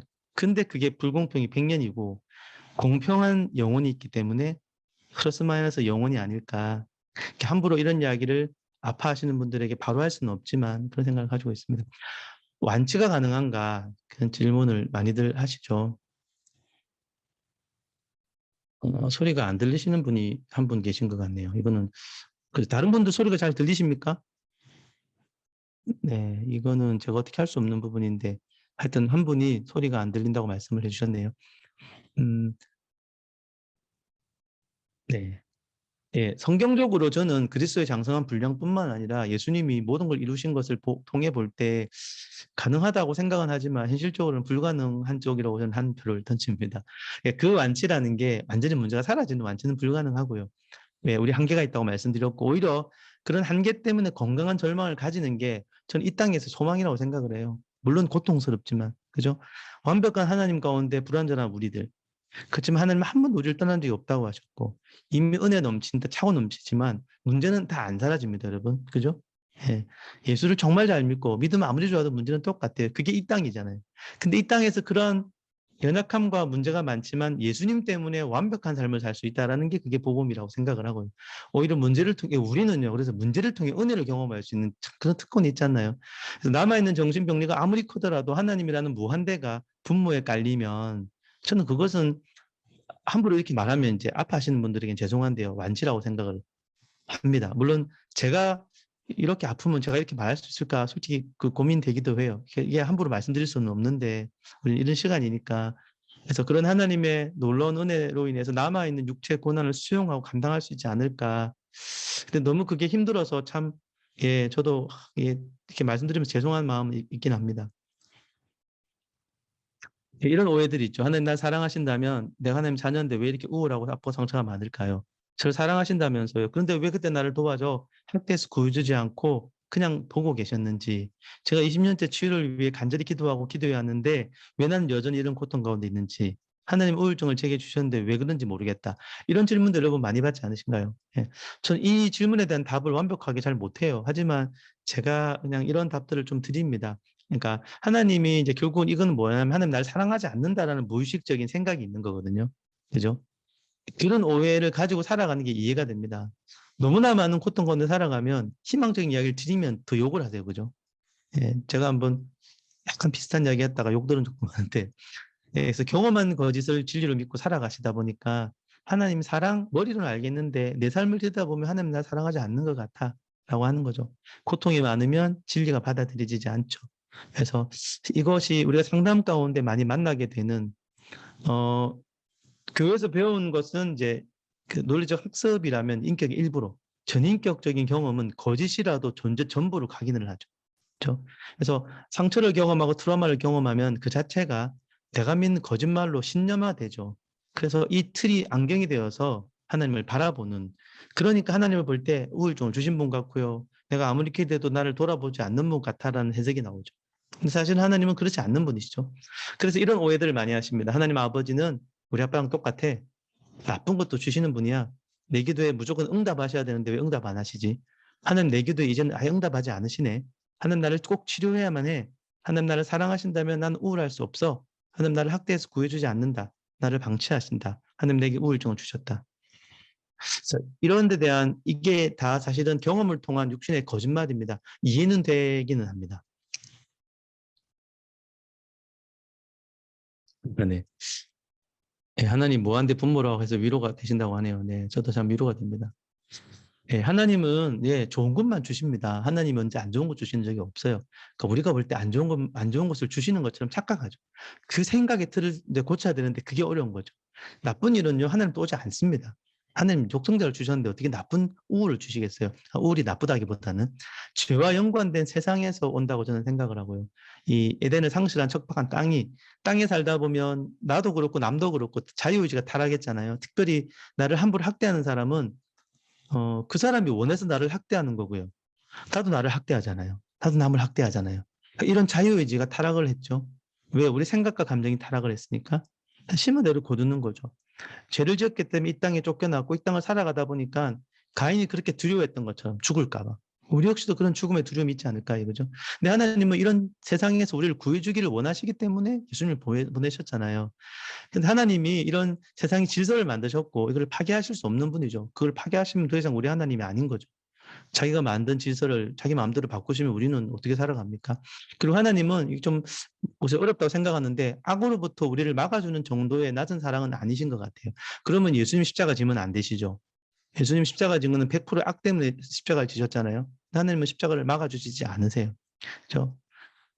어, 물론 이런 설명으로만 모든 대답을 할 수는 없다고 생각합니다. 그래서 우리는 살다 보면 예수 믿어도 안타깝지만 너무나 힘든 경험들을 하게 되는 여러분 저는 선교사님 사역하다 보면 그런 분 있죠. 선교지에 선교하러 갔는데 성적 학대를 당합니다. 강도가 들어서 또 당합니다. 선교하러 간 그 자매 선교사가 성폭행을 2번이나 당하네요. 그걸 어떻게 이해해야 됩니까? 하나님 왜 보호해 주시지 않는지 그런 질문 안 생길 수가 없잖아요. 그죠? 그래서 너무 안타까운 이런 일들이 많고 그에 대한 답을 우리가 다 주기가 사실 쉽지 않을 것 같습니다. 여러분 성경에 이런 말씀이 있죠. 주인이 이르되 가만두어라 가라지를 뽑다가 곡식까지 뽑을까 염려하느라. 주변에 보이는 악, 우리를 학대하고 우리에게 우울의 이유가 되고 우리에게 상처를 주는 사람들, 이런 땅, 이런 어두움은 마지막 때까지 하나님 뽑지 않으신답니다. 그 악이나 악인으로 인해 핍박과 고난 가운데 힘들어하고 이런 악을 허용하는 하나님을 원망하죠. 우리가 어떻게 하나님 이런 사람 싸그리 그냥 데려가시지 않으시고, 근데 하나님이 지금 악인을 제거하다가 우리까지 뽑을까 염려하는 우리를 보존하시려는 하나님의 사랑이 배경에 있다고 하나님 말씀해 주셨어요. 그래서 우리를 사랑하셔서 끝까지 우리와 함께 두신답니다. 다 이해될 수 없어요. 아마 그분들을 뽑아내면 땅이 다 뒤집혀서 우리까지 뽑히는지는 잘 모르겠습니다. 왜냐하면 그분들은 다 연결되어 있거든요. 우리까지 다 연결되어서 그렇게 하나님 뽑아내다가는 우리까지 다치죠. 그래서 하나님이 섭리가 너무 깊어서 다는 잘 모르겠지만 저는 이것을 보면서 어, 힌트를 얻기도 합니다. 그럼 왜 이 땅에 그죠? 이제 제가 이런 글을 쓰니까 이제 못마땅한 분들도 있어서 죄송한데 이건 뭐 제 생각입니다. 저는 이미 죄를 지은 입장에서 아담 하와에게는 가장 큰 선물은 에덴에서 쫓겨나는 거라고 저는 생각을 해요. 왜냐하면 죄를 지은 채 에덴에서 살면 죄인으로 영원히 살잖아요. 근데 에덴에서 쫓아내면 사망에 이르죠. 사망에 이르러야 부활이 있죠. 그래서 저는 에덴에서 아담 하와를 쫓아낼 때 예수님도 함께 쫓겨났다고 생각을 합니다. 그때 당시는 아니더라도 예수님은 에덴에서 나올 각오를 하신 거죠. 우리를 보면서. 그래야지, 그러니까 하나님이 우리를 쫓아낼 때요, 믿는 구석이 있으세요. 내가 너희를 이 사망의 땅으로 쫓아내지만 예수 그리스도가 죽은 우리를 부활시킬 수 있겠다. 라고 해서 이 땅을 보내신. 그래서 예수님이 지금 우리와 함께 하잖아요. 정신병리로 고통을 받을 수밖에 없는 이 땅이지만 예수님이 함께 하시기 때문에 우리는 완벽한 삶을 그런 의미에서 살 수 있는 거죠. 그래서 치유되지 않는다면 꼭 필요한 이유가 있지 않을까. 우리가 그 이유가 다 이해되지 않는다고 해서 하나님을 사랑하지 않는 분으로 묘사한다든지 하나님을 원망하기보다는 하나님 정말 내게 어떻게 이럴 수가 있는지라고 느껴질 때 그때 하나님을 좀 초청해서 그 하나님의 지혜와 진리와 은혜를 깨닫는 시간이 필요해요. 사실 이거는 제 경험이기도 합니다. 제가 뭐 빗댈 바는 아니지만 제가 이제 청소년 때 굉장히 학교에서 많이 맞고 제가 모범생이고 싸움 못하게 생겼잖아요. 그래서 이제 우리 학교는 굉장히 폭력이 심한 학교에서 제가 많이 맞았는데 제가 그때 가장 은혜가 충만했던 순간이거든. 중1 때 세례받고 순수한 믿음이 있는데 아무리 기대해도 계속 두드려 맞는 저의 삶을 보면서 정말 하나님 원망이 되는 거죠. 그렇죠? 근데 뭐 사실은 뭐 맞고 제가 다친 것도 아니고 해서 고통이 10만 분의 2 비할 바는 아니지만 저는 그것이 내 인지적인 이해로 이해되지 않는데 어린 시절이 너무 많았어요. 여러분도 그러시지 않으세요? 이해되지 않을 때 그거는 내 이해 범위가 작은 거죠. 영적인 이해를 넓히면요 이해가 됩니다. 그래서 여러분이나 저나 죽어도 이해할 수 없는 이유는요. 내 생각으로 이해하려고 하고 내 무의식의 생각을 확장시키지 않아서 그렇거든요. 하나님의 깊이는요. 확장되면 소화해내지 못할 트라우마가 없는 것 같아요. 십자가도 그렇게 해서 예수님이 감당한 거 아닐까요? 하나님 주신 완벽한 진리 때문에, 완벽한 은혜 때문에 이해할 수 없는 사건일 수 있지만 그분의 그 십자가가 학대가 아니라 우리를 대속하는 생명의 행동이 되는 것처럼 그러니까 가장 이해되지 않고 절망일 때 아무리 논리적으로 생각해봐도 너무나 원망스러울 때 그때가 하나님을 초청해서 하나님 앞에 답을 좀 구해야 돼. 그래서 그게 시간이 좀 오래 걸릴 수 있습니다. 그래서 저는 많은 분들에게 치유 안 된다고 20년, 30년 이렇게 힘들어하는 분에게 안타깝게 공감을 해요, 당연히. 그리고 수용하라고 해요, 수용. 수용할 수밖에 없다. 그냥 그럴 때 딴 거 좀 신경 쓰시라고 이야기도 하고 하나님께 물어보는 시간도 가지라고 이야기하죠. 정신병리는 나쁜 것인가? 좋은 것도 아니죠. 근데 정신병리에 매이는 것은 나쁜가? 죄에 매이는 것은 나쁜가? 제가 너무 확장하는지 모르겠습니다. 사망은 나쁜가? 나쁜 건데요. 하나님의 복음이 이 땅에 온 이후로는 이게요, 좋게 쓰일 수 있다는 게 저는 참 감사해요. 그죠? 예. 복음 안에서는 안 쓰일 수 없는 게 없어요. 다 쓰입니다. 그죠? 그토록 우리가 싫어하는 불안을 통해 사도 바울은 평안을 배우거든요. 그죠? 그죠? 그토록 싫어하는 사도 바울이 대사도인데 그 죄의 얽매임, 그것 때문에 여러분 사단의 가시, 그 육체의 가시 사단적이었잖아요. 그거는 하나님부터 온 거 아니거든요. 사단적인 거기 때문에. 그래서 사도 바울이 기도했죠. 근데 하나님은 뽑아내주지 않잖아요. 그게 매이게 하시잖아요. 왜? 진정한 자유를 그때 바울은 깨닫게 되죠. 그래서 너무 제가 이제 뭐 이렇게 비약일 수도 있는데 생각하다 보니까, 그래서 이제 정신병리가 사망과 비슷하게 느껴지기 때문에 사망 역시도, 정신병리 역시도 이제는 하나님 안에서 그대로 남아있는다 할지라도 은혜와 자유를 경험할 수 있는 재료가 분명히 될 수 있지 않을까 생각을 하게 되는 거죠. 정신병리 회복이 더딜 경우에 대해서도 많은 분들이 이제 실제적인 치유 과정은 안 겪으면서 치유해 주시옵소서 이런 기도를 많이 하시죠. 특히 교회에 가면 이제 그렇게 하면 치유 안 됩니다. 하나님이 치유해 주고 싶으셔도 마음에 하나님이 창조 원리도 있고 생각과 감정의 관계도 있는데 그런 것 다 생략하고 우울증만 치유해 달라고 하는 건 굉장히 날로 먹으려는 내가 할 수 있는 건 아무것도 안 하려는 시도일 수도 있겠다 싶고요. 그 정신병리의 정도와 상처 정도에 따라 시간이 많이 걸릴 수 있죠. 그리고 그렇기 때문에 더딜 수 있고요. 그다음에 너무 질병에만 집착되는 분들이 많잖아요. 이미 내 안에 정신병리와 비교할 수 없이 큰 이렇게 건강함도 있고요. 잠재된 이런 건강함을 무의식 안에서 개발해내는 것들에게 더 신경을 쓰시기를 오히려 권해드리면 남아있는 정신병리를 이겨낼 긍정적 자원을 계속 개발하는 거죠. 그죠? 그리고 이제 많은 분들이 대답을 알 수 없이 오랫동안 고통을 당할 때 고통을 나누는 우리의 몫이라는 생각들도 하게 되고요. 그 다음에 선교사님들한테는 제가 이런 이야기 많이 합니다. 그 예수님 흔적이라고. 선교지에서 20년, 30년 사역하시다가 육체 연약함 때문에 우울해져 버리신 거죠. 그리고 죄책감이 시달립니다. 내가 선교사인데 왜 이렇게 우울하지? 그게 예수님 흔적입니다. 팔이 하나 잘려나가듯이 우울한 내가 된 겁니다. 예수님 흔적입니다. 라고 위로해드리고 그게 저는 맞다고 생각을 합니다. 그래서 이런 식의 적용 포인트와 또 하지 말라는 이야기를 드렸었고요. 책에 있습니다. 예. 심령이 가난한 자는 복이 있나니 천국이 그들의 것임이고 애통하는 자는 복이 있나니 위로를 받을 것이다. 예. 사실 이 땅은 저나 여러분이나 정도의 차이는 있지만 다 정신의 문제가 있습니다. 그죠? 그래서 이제 정도가 크신 분들에게는 우리의 도움이 좀 더 함께 돕는다기보다는 함께 연결되는 게 더 필요하고 우리 모두가 하나님의 위로와 또 천국을 소유하는 그런 상담과 우리의 삶이 되면 좋겠습니다. 자, 요거 제가 10분 정도 시간이 있으니까요. 귀신 들림에 대한 이야기 조금만 드리도록 하겠습니다. 그리스도인도 악한 영의 영향력을 받을 수 있습니다. 우리가 이제 예수를 믿기 때문에 그 악한 영이 우리를 휘어잡을 수는 없지만 우리 몸을 통해 육체에 죄가 있는 몸을 통해 영향을 줄 수 있는 것은 맞는 것 같고요. 예, 그래서 성경에 악한 영은 더 이상 권세가 없다라고 선포하는 부분들, 그리고 이제 정신질환과 악한 영이 관계가 조금 있는 경우에 악한 영의 영향력만 있는 경우가 제가 볼 때 있는 것 같고요. 그다음에 악한 영의 영향력과 환청의 정신병리가 같이 있는 경우가 제일 어려워요. 그다음에 이제 환청의 정신병리만 있는 경우가 있죠.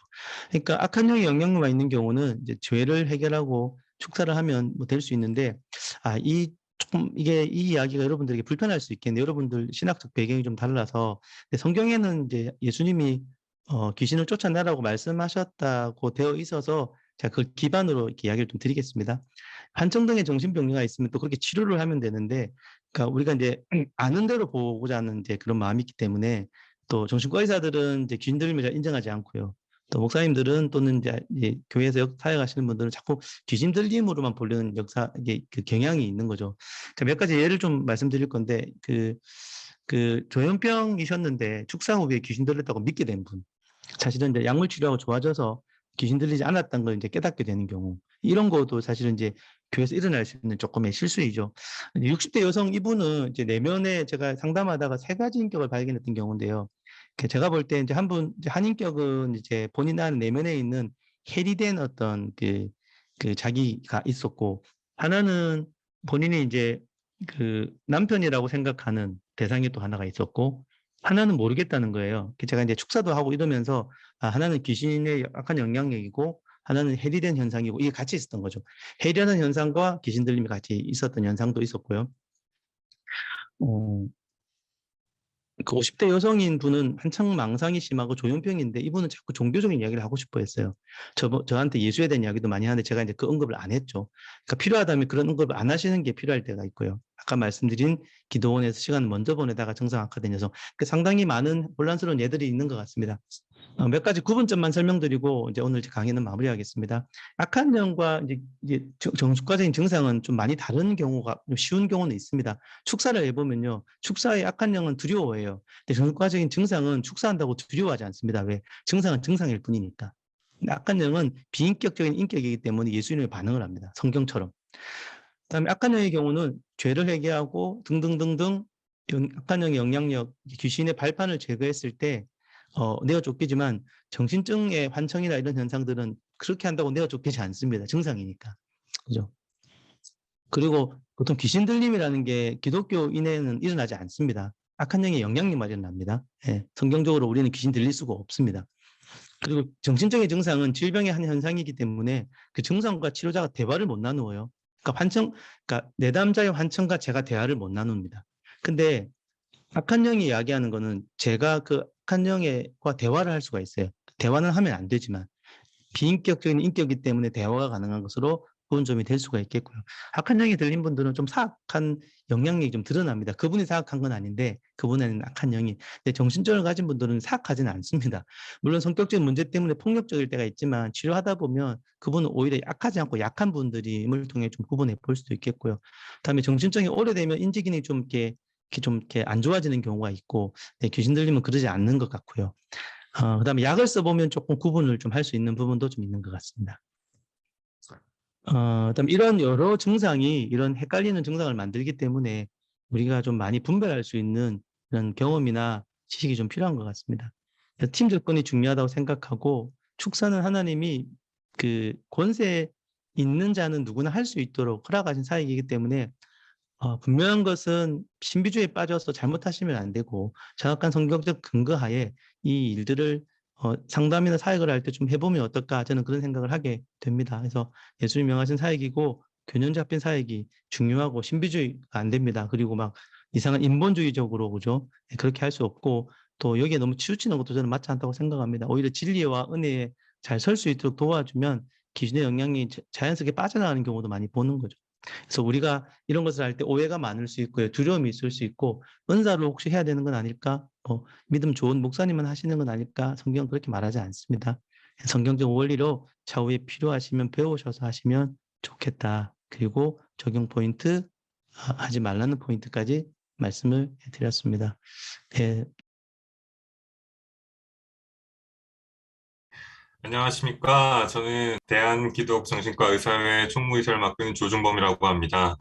지금부터 패널 토의를 진행하도록 하겠습니다. 지금 화면이 저희 패널 3명이 함께 있는 모습을 보실 수 있는데요. 포커스 모드와 함께 몰입형 모드로 진행을 하겠습니다. 저희 화면이 사실은 핸드폰으로 접속하신 분들은 기종에 따라서 잘 구현이 안 될 수도 있는 점 양해 부탁드리고요.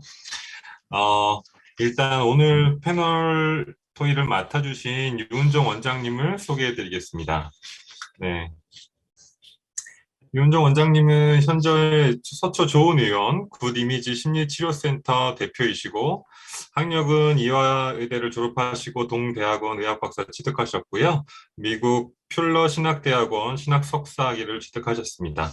그리고 저희 대한기독정신과의사회 기획이사를 맡고 계시고 또 저서도 정말 많으신데요. 혼자 잘해주고 상처받지 마라 등의 여러 서적 집필을 하셨고, 특히 이제 기독교 서적으로는 상처받지 않고 끝까지 사랑하기. 최근에는 신간을 내셨는데, 내 마음도 쉴 곳이 필요해요가 있으십니다. 네, 유은정 원장님, 패널 토의 부탁드립니다. 네, 안녕하세요. 김민철 선생님 강의 너무 잘 들었고요. 사실은 저희 굿 이미지 심리치료센터에 모셔서 한 10분 정도만 코로나여서 강의를 드리려고 했는데, 부산에서, 김민철 선생님 부산에 계시거든요, 지금. 부산에서 서울 올라오시게 하기도 죄송하고, 또 코로나도 지금 많이 있고 해서 이렇게 줌 미팅으로 진행하게 됐는데 여러분 참 어떠셨는지 모르겠어요. 저는 더 몰입도도 있었고 또 늘 가깝게 지내서 정말 몰랐었는데 제가 이번에 그 김민철 선생님 책을 다시 한번 읽어보면서 책이 다 이렇게 너덜너덜 떨어졌어요. 책 한 줄 한 줄이 다 정말 너무너무 감동이 되고 이거는 그냥 제야의 그 고수다. 그냥 나올 수 있는 것이 아니라 정말 20년 동안 책이 다 이렇게 떨어질 정도로 다 줄을 쳤는데 20년 동안에 정신과 의사를 하시고 또 신앙적으로 많이 고민하시고 또 생명나무 치유 사역을 통해서 정말 16년째 기도 사역을 하신 분이라서 이런 책이 나올 수 있었다는 생각을 해서 정말 열심히 봤습니다. 열심히 보면서 이런 생각을 했어요. 어쩌면 우리 모두가 다 각기 다른 배경에 있는데 어쩌면 이렇게 같은 생각들을 많이 하고 있을까. 저희 여러분 왜 신앙의 선배들이 쓴 크기나 책을 보면 정말 다른 시대와 동시대도 아니고 다른 지역에서 살고 있는데 다 어떤 같은 가치관과 진리를 갖고 있는 거예요. 그것을 발견했을 때 어떤 기쁨이라고 할까요? 그래서 사실 피곤한 줄도 모르고 읽어봤던 것 같고요. 이미 강의에 많이 이야기 언급이 되어 있지만 제가 몇 가지 그냥 명제만 나열을 좀 해보도록 하겠습니다. 여러분이 함께 같이 생각할 수 있는 것들인데요. 저는 이제 기독정신과 의사회 모임을 저도 30살 초반부터 여기 계신 뭐 회장님과 여러분들 같이 고민하면서 모였는데요. 사실 저는 이런 질문이 항상 있었어요. 제가 어렸을 때부터 품었던 아이덴티티에 관한 질문. 내가 정신과 의사라면 기독 정신과 의사는 무엇인가? 기독 정신과 의사라는 거 도대체 누구인가? 예를 들어서 상담가도 상담가 일반 상담가가 있고 크리스찬 상담가가 있는데 무엇이 다른가? 우리의 크리스찬 상담과 크리스찬 정신과 의사의 아이덴티티는 무엇인가? 이 깊은 고민을 하게 됐습니다. 뭐가 다른 건가? 기도도 많이 했었는데 그러면 우리가 상담 시간에 기도와 말씀을 언급하는 것인가? 그거는 또 우리 배운 학문에서 뉴트럴리티와 또 좀 어떤 그 충돌하는 부분이 있잖아요. 저는 이번에 책을 보면서도 느낀 건데 이런 생각이 들었어요. 그냥 생각을 바꾸고 감정을 바꾸는 것이 우리 정신의학이나 상담의 어떤 원리라면 죄를 다루는 것이 크리스찬 상담가의 특징이 아닐까? 그 밑에 뿌리 내리고 있는 우리 거짓된 생각을 잡고 있는 그 죄. 그리고 아까 회개에 대한 얘기도 많이 하셨는데 예를 들어서 뭐 저도 진료실에서 많이 만나지만 왜 외도한 남편분들이 오면 저희 교회 열심히 다니면서 다 회개했습니다 하시잖아요. 그러면 물론 저 나중에 저도 회개했지만 부인도 안 믿고 상담자인 저도 안 믿고 이제 그런 부분들이 있었는데 정말 그 열매가 달라지는 분들이 있더라고요. 마치 제가 모태신앙이고 목사님이 많이 나온 그런 집안에서 자라왔지만 어떤 성경 말씀 하나로 제가 그 말씀을 통해서 완전히 회개를 하는 회개를 한다는 거는 그 당시에 뭐 눈물이 나고 또 나의 깨달음이 있는 것도 중요하지만 그 이후에 삶이 변화되는 그런 경험을 아마 하셨던 분들이 있으실 거예요. 그래서 크리스찬 정신과 의사, 크리스찬 상담가는 바로 이 부분들이 우리가 이 부분까지도 좀 다룰 수 있는 사람이어야 되지 않을까. 그리고 죄라는 것 자체가 죄와 정신질환의 어떤 인과관계로 매듭짓는 것이 아니라 우리 왜 욥기에서도 나오잖아요. 항상 내가 무슨 잘못을 해서 무슨 죄를 지어서 어떤 벌을 받는 하나님은 그렇게 조건적이고 인과관계적인 분이 아니시거든요. 그랬을 때 그런 인과관계적으로 조건적으로 생각하는 것 말고도 우리 마음이 정신병리에 매우 취약한 깨어지기 쉬운 상태로 되는 것이다. 그 죄로 인해서 우리 마음이 이렇게 병들 수 있는 거구나. 이제 그 부분이 정말 마음에 또 와닿았습니다. 그래서 첫 번째는 여러분에게도 다 각자에게 질문을 던지고 싶어요. 내가 기독정신과 의사라는 게 또 우리 기독 상담 기관이라는 게 무엇이 달라야 하는가. 또 두 번째는요. 저도 한때 여러분 아실지 모르겠는데 내적 치유에 좀 빠져 있었던 적이 있었습니다. 그래서 미국에서도 그렇고 한국에서도 그렇고 뭐 유명한 집회도 많이 따라다니고 근데 사실 정신과 의사가 집회를 가면요. 내가 혹시라도 쓰러지거나 거품을 물거나 이상한 행동을 하면 어떨까 집단 히스테리처럼 그러면 어떨까 이런 두려움이 있어요. 왜냐면 저희는 이제 10년 넘게 그냥 지성으로 무장한 지성도 별로 없으면서 지성으로 무장한 이제 그런 사람들이기 때문에 굉장히 두려움이 있었어요. 근데 제가 30대 초반에 기도를 받다가 저도 쓰러지는 경험을 하고 이거는 정말 집단 히스테리 이상의 어떠한 정말 작용이 있는 거구나라는 것을 깨달았어요. 그래서 제가 그때부터 자기 부인이 바로 이런 거구나. 내가 알고 있던 틀, 내가 알고 있던 모든 기준. 오늘 이 시간에도 아마 워낙에 제아의 고수이신 김민철 선생님이 얘기하시는 걸 들어보면 좀 우리가 생각하기에 한 단계 더 업되는 그런 그 명제들이 있어요. 뭐 에덴 동산에서 쫓겨난 것은 은혜다. 뭐 이런 거. 저도 맨 처음에 그럼 이게 무슨 뜻이지? 그랬는데 그 구절을 읽고 묵상을 하면서 깨달음이 오더라고요. 이것은 내가 그냥 알고 있는 얕은 지식으로 판단할 거냐 아니구나. 판단할 거냐 아니구나. 그래서 여러분 굉장히 많은 신앙적 배경과 이런 것들을 많이 갖고 오셨을 텐데 전 이런 생각을 해요. 제가 미국에서 신학대학원 다닐 때도 느꼈지만 너무 많은 배경들을 가지고 오세요. 뭐 선교사도 있고 신학자도 있고 상담가도 있고 또 교회에서 오신 분들도 계시고 근데 각자 자기 틀에 맞춰서 상대를 판단하기만 바쁘신 거예요. 마치 바리새인이 판단하듯이. 그러느라고 시간이 다 가고 맨날 디베이트 하다가 그냥 지쳐 쓰러졌던데 저는 이런 생각이 들어요. 신학적 배경을 가진 분들은 또 거기에서 우리에게 기증할 부분이 있는 거고 상담학적 배경을 가진 분들은 상담학적 배경에서 우리가 환자를 좋아지게 하는데 가진 배경이 있는 거고 그죠? 또 정신의학을 공부한 사람은 어떤 의학적으로 뇌과학적으로 접근할 수 있는 부분이 있는 거고 또 축사나 내적 치유에 대한 경험이 많은 분들은 또 그쪽에서 우리가 어떤 미라클적인 부분, 기적적인 부분을 가질 수 있는 것이다. 그랬을 때는 이것이 서로를 견제하고 험담하는 것이 아니라 하나 돼서 정말 하나라도 하나님이 주신 은사들을 정말 한 몸을 이루듯이 사용을 해야 되는 거 아닌가. 근데 심지어는 제가 다니던 신학대학원에서도 서로 선교학부, 신학부, 심리학부에서 너는 뭐 인본주의다, 너는 신본주의다 하면서 좀 약간 트러블이 있는 거를 보고 우리는 참 어떻게 이걸 접근하는 것인가. 또 우리 이슈되는 부분들이 있잖아요. 지금 잠깐 질문에도 있었는데 동성애라든지 낙태라든지 여러 가지가 자기의 백그라운드에 따라서 다른 스탠포인트를 가질 수 있단 말이죠. 관점을. 이것이 더 옳으냐 틀리냐가 아니라 저도 굉장히 보수적인 장로교에서 3대째 크리스천으로 목사님 3분, 4분 계신 집에는 자랐어요. 그래서 동성애라는 건 있을 수 없다라는 생각을 갖고 그런 어떤 스펙트럼을 가졌는데 미국에 가면서 어떤 목사님도 동성애를 하는 것을 동성애자라는 것을 커밍아웃하는 걸 보고 야 이거 정말 너무 막 나간다. 그래서 컨티뉴움의 연장선상에서 맨 이쪽 끝을 또 본 거예요. 극단적인 양극단을 다 경험하면서 저는 그 중간에서 어떤 적절한 환자분을 살리는 그런 치료적 포인트를 제 나름대로 갖게 되었는데 저도 그것이 옳다 그르다라고 제가 말씀드릴 수는 없고요. 그것으로 서로를 비난하거나 그러는 시간보다는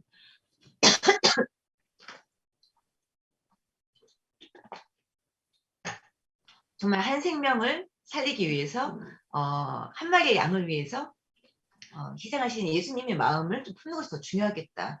저희 지금 결론은 이제 그런 결론입니다. 또 이제 두 번째로는 그런 내적 치유를 다니면서 제가 느낀 건데 가장 중요한 거는 감정적인 변화, 뭐 눈물을 흘리고 이런 것도 중요하지만 생각이 바뀌는 게 참 중요하겠다. 그래서 여기 정신의학이나 상담학에서 얘기하는 인지행동 치료 있잖아요. 그 인지행동 치료가 하나님의 진리와 우리 왜곡된 거짓말, 우리가 믿고 있는 어떤 죄로 묶여있는 또 죄로 대물림된 그런 어떤 생각의 뿌리를 교정하는데 인지행동 치료적인 접근이 필요하겠다. 항상 영적 루틴처럼 매일매일 자신의 생각을 점검하고 루틴이 중요하겠다라는 생각을 했습니다. 그래서 로마서에서 나오는 renewing mind, 마음을 새롭게 하여 이것이 또 우리가 크리스찬 정신과 의사로서 좀 중요한 부분이겠다는 생각을 했습니다.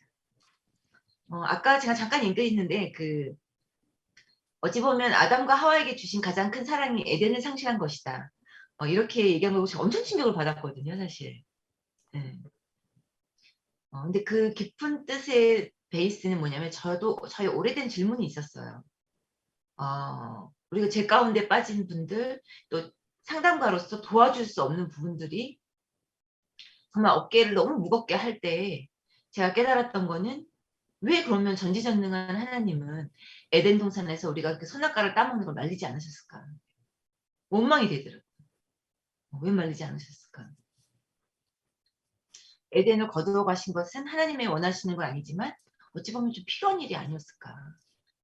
그 깨달음이 제어의 깨달음의 한 단계 위 레벨에서 또 보는 거더라고요. 그래서 제가 늘 환자분에게 설명하지만 당신은 지금 5층 건물에서 밑을 내려다보고 있다. 내가 보고 있는 시야가 거기까지인 거예요. 근데 제발 상담을 통해서 또 무의식을 확장을 통해서 성경적 지식을 통해서 10층, 15층, 20층에서 좀 내려다봐라. 나 5층에서 내려다보이는 것만 전부를 알지 말고. 그 말씀이 또 요즘 떠올랐고요. 아까 선교사분의 어떤 우울과 정신장애에 대한 이야기를 했는데 저도 선교사분이나 목회자분들 많이 오시거든요. 왜 이분들이 이런 고난을 받아야 하는가. 단기 선교 갔다 왔더니 더 고난이 커서 인생을 망치고 우울증에 빠졌다. 이런 이야기를 들을 때 정신과에서 정말 마음이 아픕니다. 성도분들도 그러시겠지만 그럴 때 제가 여기 김미션 선생님이 얘기하신 바울이 말했던 자기 몸에 새겨진 예수님의 흔적. 그것이 고통스럽고 아프고 이런 것도 중요하겠지만 정말 나에게 있는 예수님의 흔적은 무엇인가. 오늘 들어오신 분들도 한번 생각해 보셨으면 좋겠어요. 나에게 예수님의 흔적은 무엇인가. 내가 경험하고 싶지 않았던 많은 일들이 있죠. 내가 모르고 실수하고 지은 죄들이 있죠. 또 잠재의식에서 갖고 있던 여러 가지 욕심과 비교하고 하는 부분들이 있죠. 그런 모든 것들을 우리가 어떻게 할 것인가. 저는 요즘에 약한 자와 소외된 자에게 관심을 두셨던 예수님에 대한 생각을 많이 하게 됩니다. 마지막으로 한 가지만 이제 말씀드리고 제 패널을 마무리하도록 하겠습니다. 여러분 그런 거 어떻게 생각하세요? 크리스찬이 우울증에 더 잘 걸리나? 저도 이번에 책을 냈는데 그 책의 가장 큰 주제가 그거였어요. 크리스찬은 우울증에 더 잘 걸리는가? 성경에 많은 인물들이 우울한 상태의 임상 증상들을 많이 표현하고 있죠. 슬픔을 이야기하고 또 엘리야처럼 뭐 쓰러져 있기도 하고 여러 가지 임상 증상을 보이는데 그러면 크리스찬이라면 우울증이 더 많이 오는가? 라는 질문을 던지면서 마무리하고 싶은데요. 저는 크리스찬이라면 종교적 번민이 있을 수밖에 없다고 생각해요. 그것이 예수님의 흔적이고 내가 설사 지금은 어떤 슬픔에 빠져 있고 해결되지 못한 어떤 기준을 갖고 있고 또 나는 죄에 더 민감하기 때문에 그럴 수도 있고 이상과 현실의 차이가 커서 그럴 수도 있고 또 사람들과는 다른 좁은 길을 가야 되기 때문에 그럴 수도 있는데 여러분들도 한번 좀 그거 고민을 좀 해보셨으면 좋겠어요. 내가 크리스찬이어서 우울증이 좀 더 빠질 수 있는가 얘기하고요. 지금 굉장히 많은 질문들이 채팅에 올라오고 계신데 사회자분에게 마이크를 넘기도록 하겠습니다. 네, 감사합니다, 윤정원님. 네. 사실은 질문이 지금 채팅을 통해서 올라오고 있는 질문들도 있고, 미리 질문을 좀 주시기도 하셨습니다. 사실은, 우리 이훈정 원장님하고 같이 일을 하고 계신, 리미지 심리치료센터 센터장이신 정창민 센터장님, 나오셨네요. 네. 좋은 질문을 가지고 계신데, 직접 한번 해주시면 감사하겠습니다. 예. 제가 드린 질문 아니고요. 많은 기독교 환자들이 많이 하는 질문인데요. 교회에선 보통 기독교인으로서 자기를 부정하고 자기를 부인하면서 하나님을 쫓으라라고 말하는데 보통 정신과나 심리치료에서는 자존감을 키워야 한다라는 말을 많이 한다고 해요. 그래서 이 둘 사이에서 기독교인으로서 어떻게 이런 것을 받아들이는 게 좋을지에 대해서 다른 많은 선생님들에 대한 의견이라든가 생각을 좀 듣고 싶어서 질문드렸습니다. 네, 그러니까 자존감이 정의가 중요하잖아요. 그러니까 예. 사실 자존감은 글쎄요, 이제 하나님이 나를 보는 눈으로 내가 나를 뭐 보는 거라고 정의를 해볼 수도 있다면 사실은 자존감이 좋아져야지 자기 부인이 가능합니다. 저는 그렇게 생각해요. 저도 그런 자존감이라는 거는 나를 소유할 때 제대로 된 자존감을 가지잖아요. 그러니까 내가 나를 오해하거나 곡해하면 내가 열등하게 느낄 수 있는데 내가 나를 충분히 인식하고 내가 나를 소유할 때 그 건강함으로 인해서 내가 나를 진짜 부정할 수 있고 자기 부인이라는 것은 자꾸 자기 기호라든지 자꾸 이런 걸 내려놓는 게 자기 부인이 아니거든. 자기 부인은 내 안에 죄성에 대한 이야기잖아요. 자기 중심성. 예, 그런 것들을 내려놓는 거지. 자존감이라는 것은 사실은 자존감과 자기 부인은 일직선상에서 연결돼야 되거든요. 자기 부인이 되려면 자존감이 건강해지고 자기 수용감을 통해 자기가 자라야지 그 자란 나의 건강함으로 가지고 예수님이 가장 자존감이 좋지 않으세요? 예수님은 하나님이 너 내 아들이야 이런 말씀도 듣고 내가 너 기뻐해. 이 자존감이 아주 좋아진 거죠. 그런 자존감이 있고 내가 아들임을 정확하게 정체성을 알 때 나를 정말 부정해서 부인해서 십자가를 질 수 있듯이 저는 자존감은 무조건 그러니까 세상의 자존감은 좀 상대적이지만 예수님이 원하시는 자존감을 가져야만 자기 부인이 더 된다라고 생각을 하게 되는 것 같습니다. 예, 제 감사합니다. 생각은 그렇습니다. 예. 그 한 가지 우울한 질문 더 마음을 안아드립니다. 그 책에 나와 있던데요. 우울한 마음을 안아드립니다. 202페이지에 정확하게 예. 나와 있더라고요. 신수미 선생님이 쓰신 내용에 예수님이 말씀하신 자기 부인은 자존감 없이 짜부러지라는 말이 아니라 하나님의 뜻과 다른 내 생각, 내 기준, 내 고집을 내려놓는 것. 하나님 앞에서 교만으로 가거나 벌레 같은 내 모습 그리고 자책하는 것이 아니라 둘 사이에서 긴장감을 가지라는 것. 딱 이렇게 명시되어 있는 거 보고 이 부분 좀 말씀드리고 싶었어요. 예. 그 크리스찬의 자존감은 사실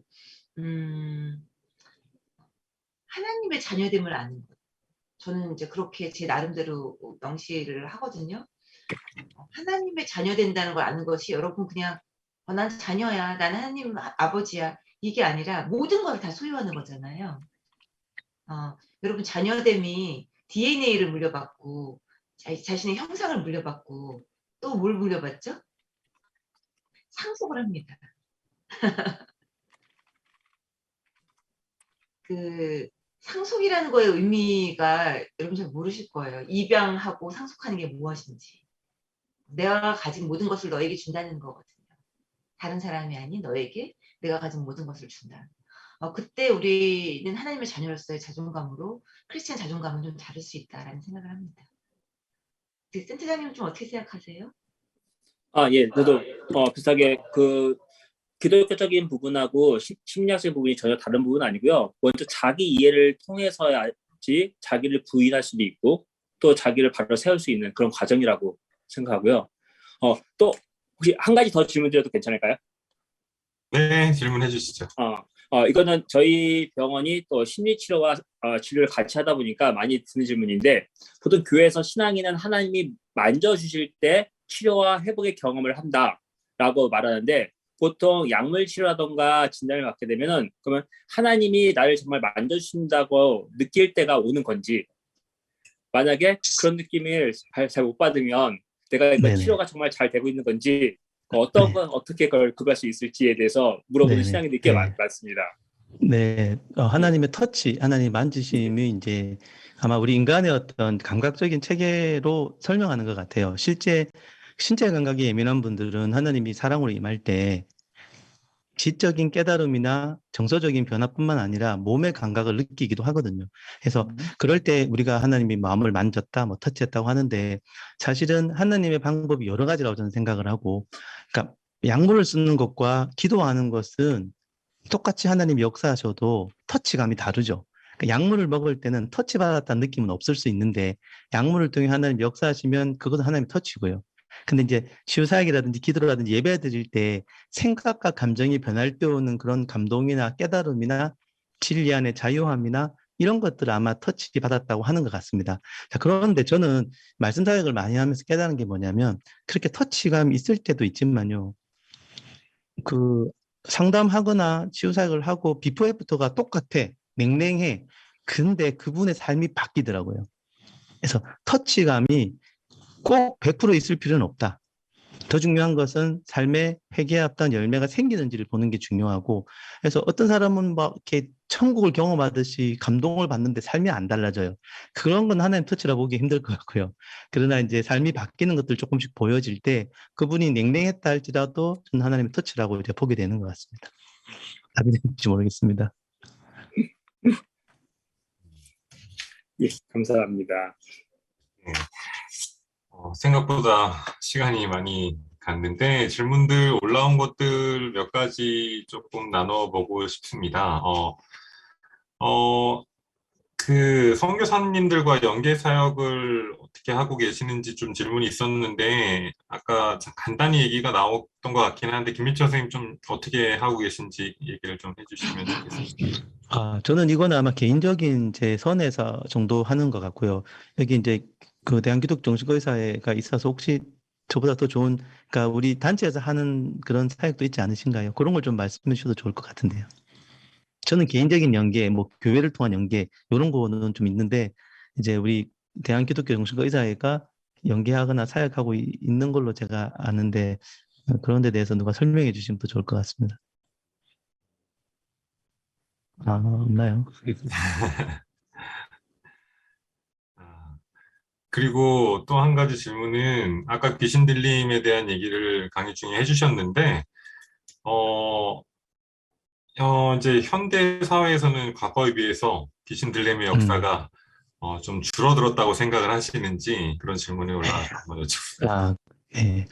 그래서 이제 사실은 제가 뭐 귀신 들림 전문 사역자가 아니기 때문에 저는 상담 가운데 마음 아픈 분들을 이제 치유 사역할 때 축사를 많이 하기는 합니다. 근데 이제 그런 분들 안에 귀신의 악한 영향력은 꽤나 많은 것 같아요. 근데 그렇다 해서 그분이 생활이 이상하거나 드러나게 뭔가 우리가 흔히 아는 그런 이상한 이미지는 전혀 아니세요.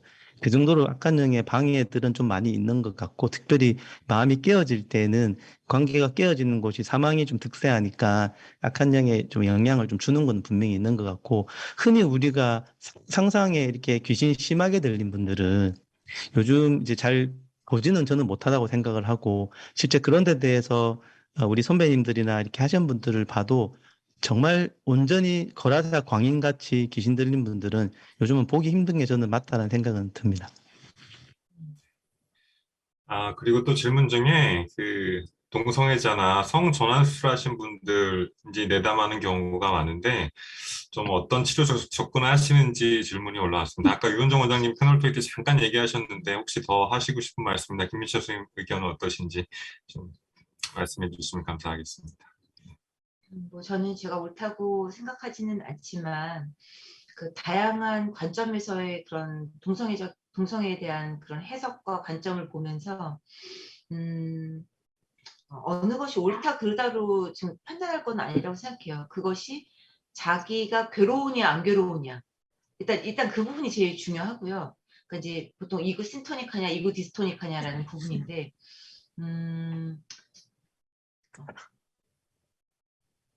저는 사실 동성애 환자를 그렇게 많이 보고 있지는 않습니다. 근데 그분들의 마음이 아픈 부분 때문에 결과적으로 동성애에 빠지는 분들이 있거든요. 사실은 그것은 정신과 의사가 많이 해결해 줄 부분인 거죠. 그러니까 사실 기독 정신과 의사가 어디까지 그러면 이걸 해결해 줄 것인가도 굉장히 중요한 부분인데, 저는 이렇게 생각해요. 그분이 너무 외로워서 또는 우울증에 빠져서 뭔가 정신병리 때문에 어떠한 어떤 성중독에 의해서 그러한 것으로 빠져드는 건지 그 원인적인 정신병리를 발견하는 것이 굉장히 중요하겠다. 그래서 제가 늘 얘기하는 게 정신과 의사는 마음밭을 가는 농부다. 씨를 뿌리는 자라기보다는 그 밭이 좀 그런 말씀을 받을 수 있고 내가 변화받을 수 있을 정도의 어떤 부드러운 땅으로 만들 수 있도록 밭을 갈아줘야 된다. 그렇지 않으면 돌밭, 가시밭, 길가에 말씀이 뿌려질 수밖에 없다. 그럼 사실 어떠한 좋은 말씀이 들어가고 신앙을 생활을 하고 금식 기도를 해도 열매 맺을 수가 없는 거거든요. 저는 뭐 동성애 환자를 봤을 때 이것이 죄다 아니다 이런 판단보다는 이분이 어떻게 해서 그쪽으로 가게 될 수밖에 없는 정신병리에 좀 더 포커스를 하는 편입니다.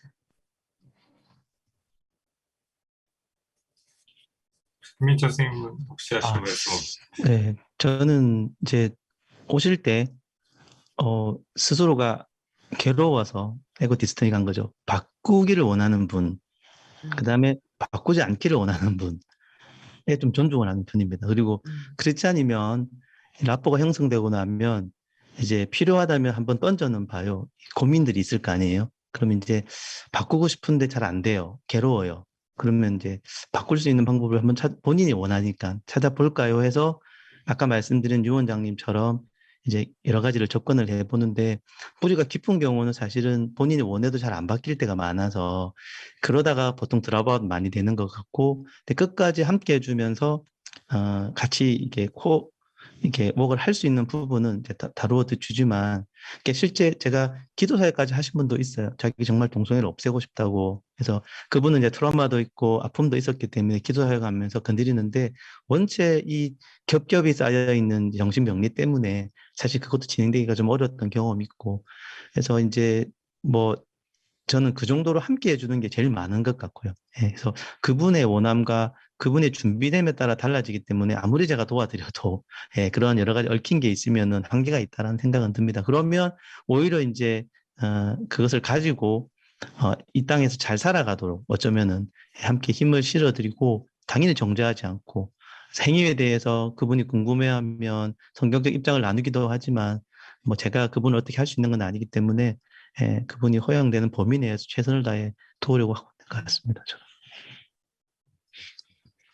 사실 질문이 좀 많은데 저희가 이 시간에 질문들을 다 답하기는 좀 어려운 부분이 있을 것 같다는 좀 말씀드리고 양해를 부탁드리고요. 혹시 김민철님 축사를 하실 때 좀 구체적인 뭐 네. 절차나 방법 같은 게 있으신지. 예. 네, 이제 아, 제가 이제 국제생명나무사이라는 단체에서 이제 배워서 했던 게 참 좋았습니다. 그거는 일단 너무 인격적으로 사역을 해서 이렇게 함부로 사람에게 소리 지르지도 않고 예수님이 딱 했던 방법으로 하려고 저희가 했기 때문에 절차들이 좀 있는데, 그거는 제가 이 시간에 좀 말씀드리기가 조금 애매해서 제가 왜냐하면 이게 방법이 다양할 수 있는데 제가 오늘 나중에 마치기 전에 여기 메일을 제가 채팅창에 올려둘 테니까요. 추가적인 질문이 있으시면 질문하면 제가 시간 되는 대로 메일로 설명을 드리고 중요한 거는 성경에 나와 있는 대로 원칙을 따라 예수님이 하는 식으로 딱 그렇게 하면 굉장히 효과라면 그런데 좋을 때가 많이 이제 보이는 건 사실이기 때문에 필요하다면 그런 데 대해서 가이드를 제가 좀 더 드리도록 그렇게 하겠습니다.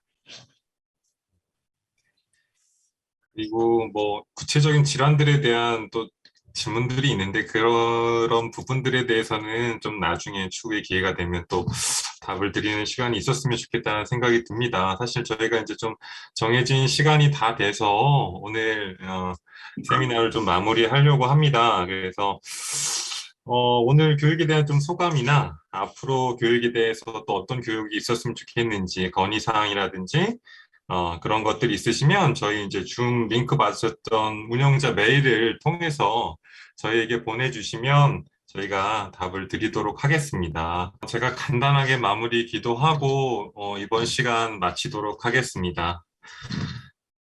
사랑과 치유의 하나님, 오늘 귀한 시간 허락해 주시고 주님 함께 해주셔서 은혜 가운데 모임을 잘 마칠 수 있게 해주셔서 감사드립니다. 오늘 이 시간을 통해 치료자로 함께 참석하신 모든 분들 한 분 한 분이 먼저 회개와 치유, 회복을 경험할 수 있게 도와주시고 이를 통해 하나님의 마음을 가지고 심령이 억눌리고 정신질환으로 고통받고 계신 분들을 상담하고 치료할 수 있게 도와주시기 원합니다. 이 모든 말씀 예수님의 이름으로 기도합니다. 아멘. 감사합니다. 오늘 모임 마치겠습니다.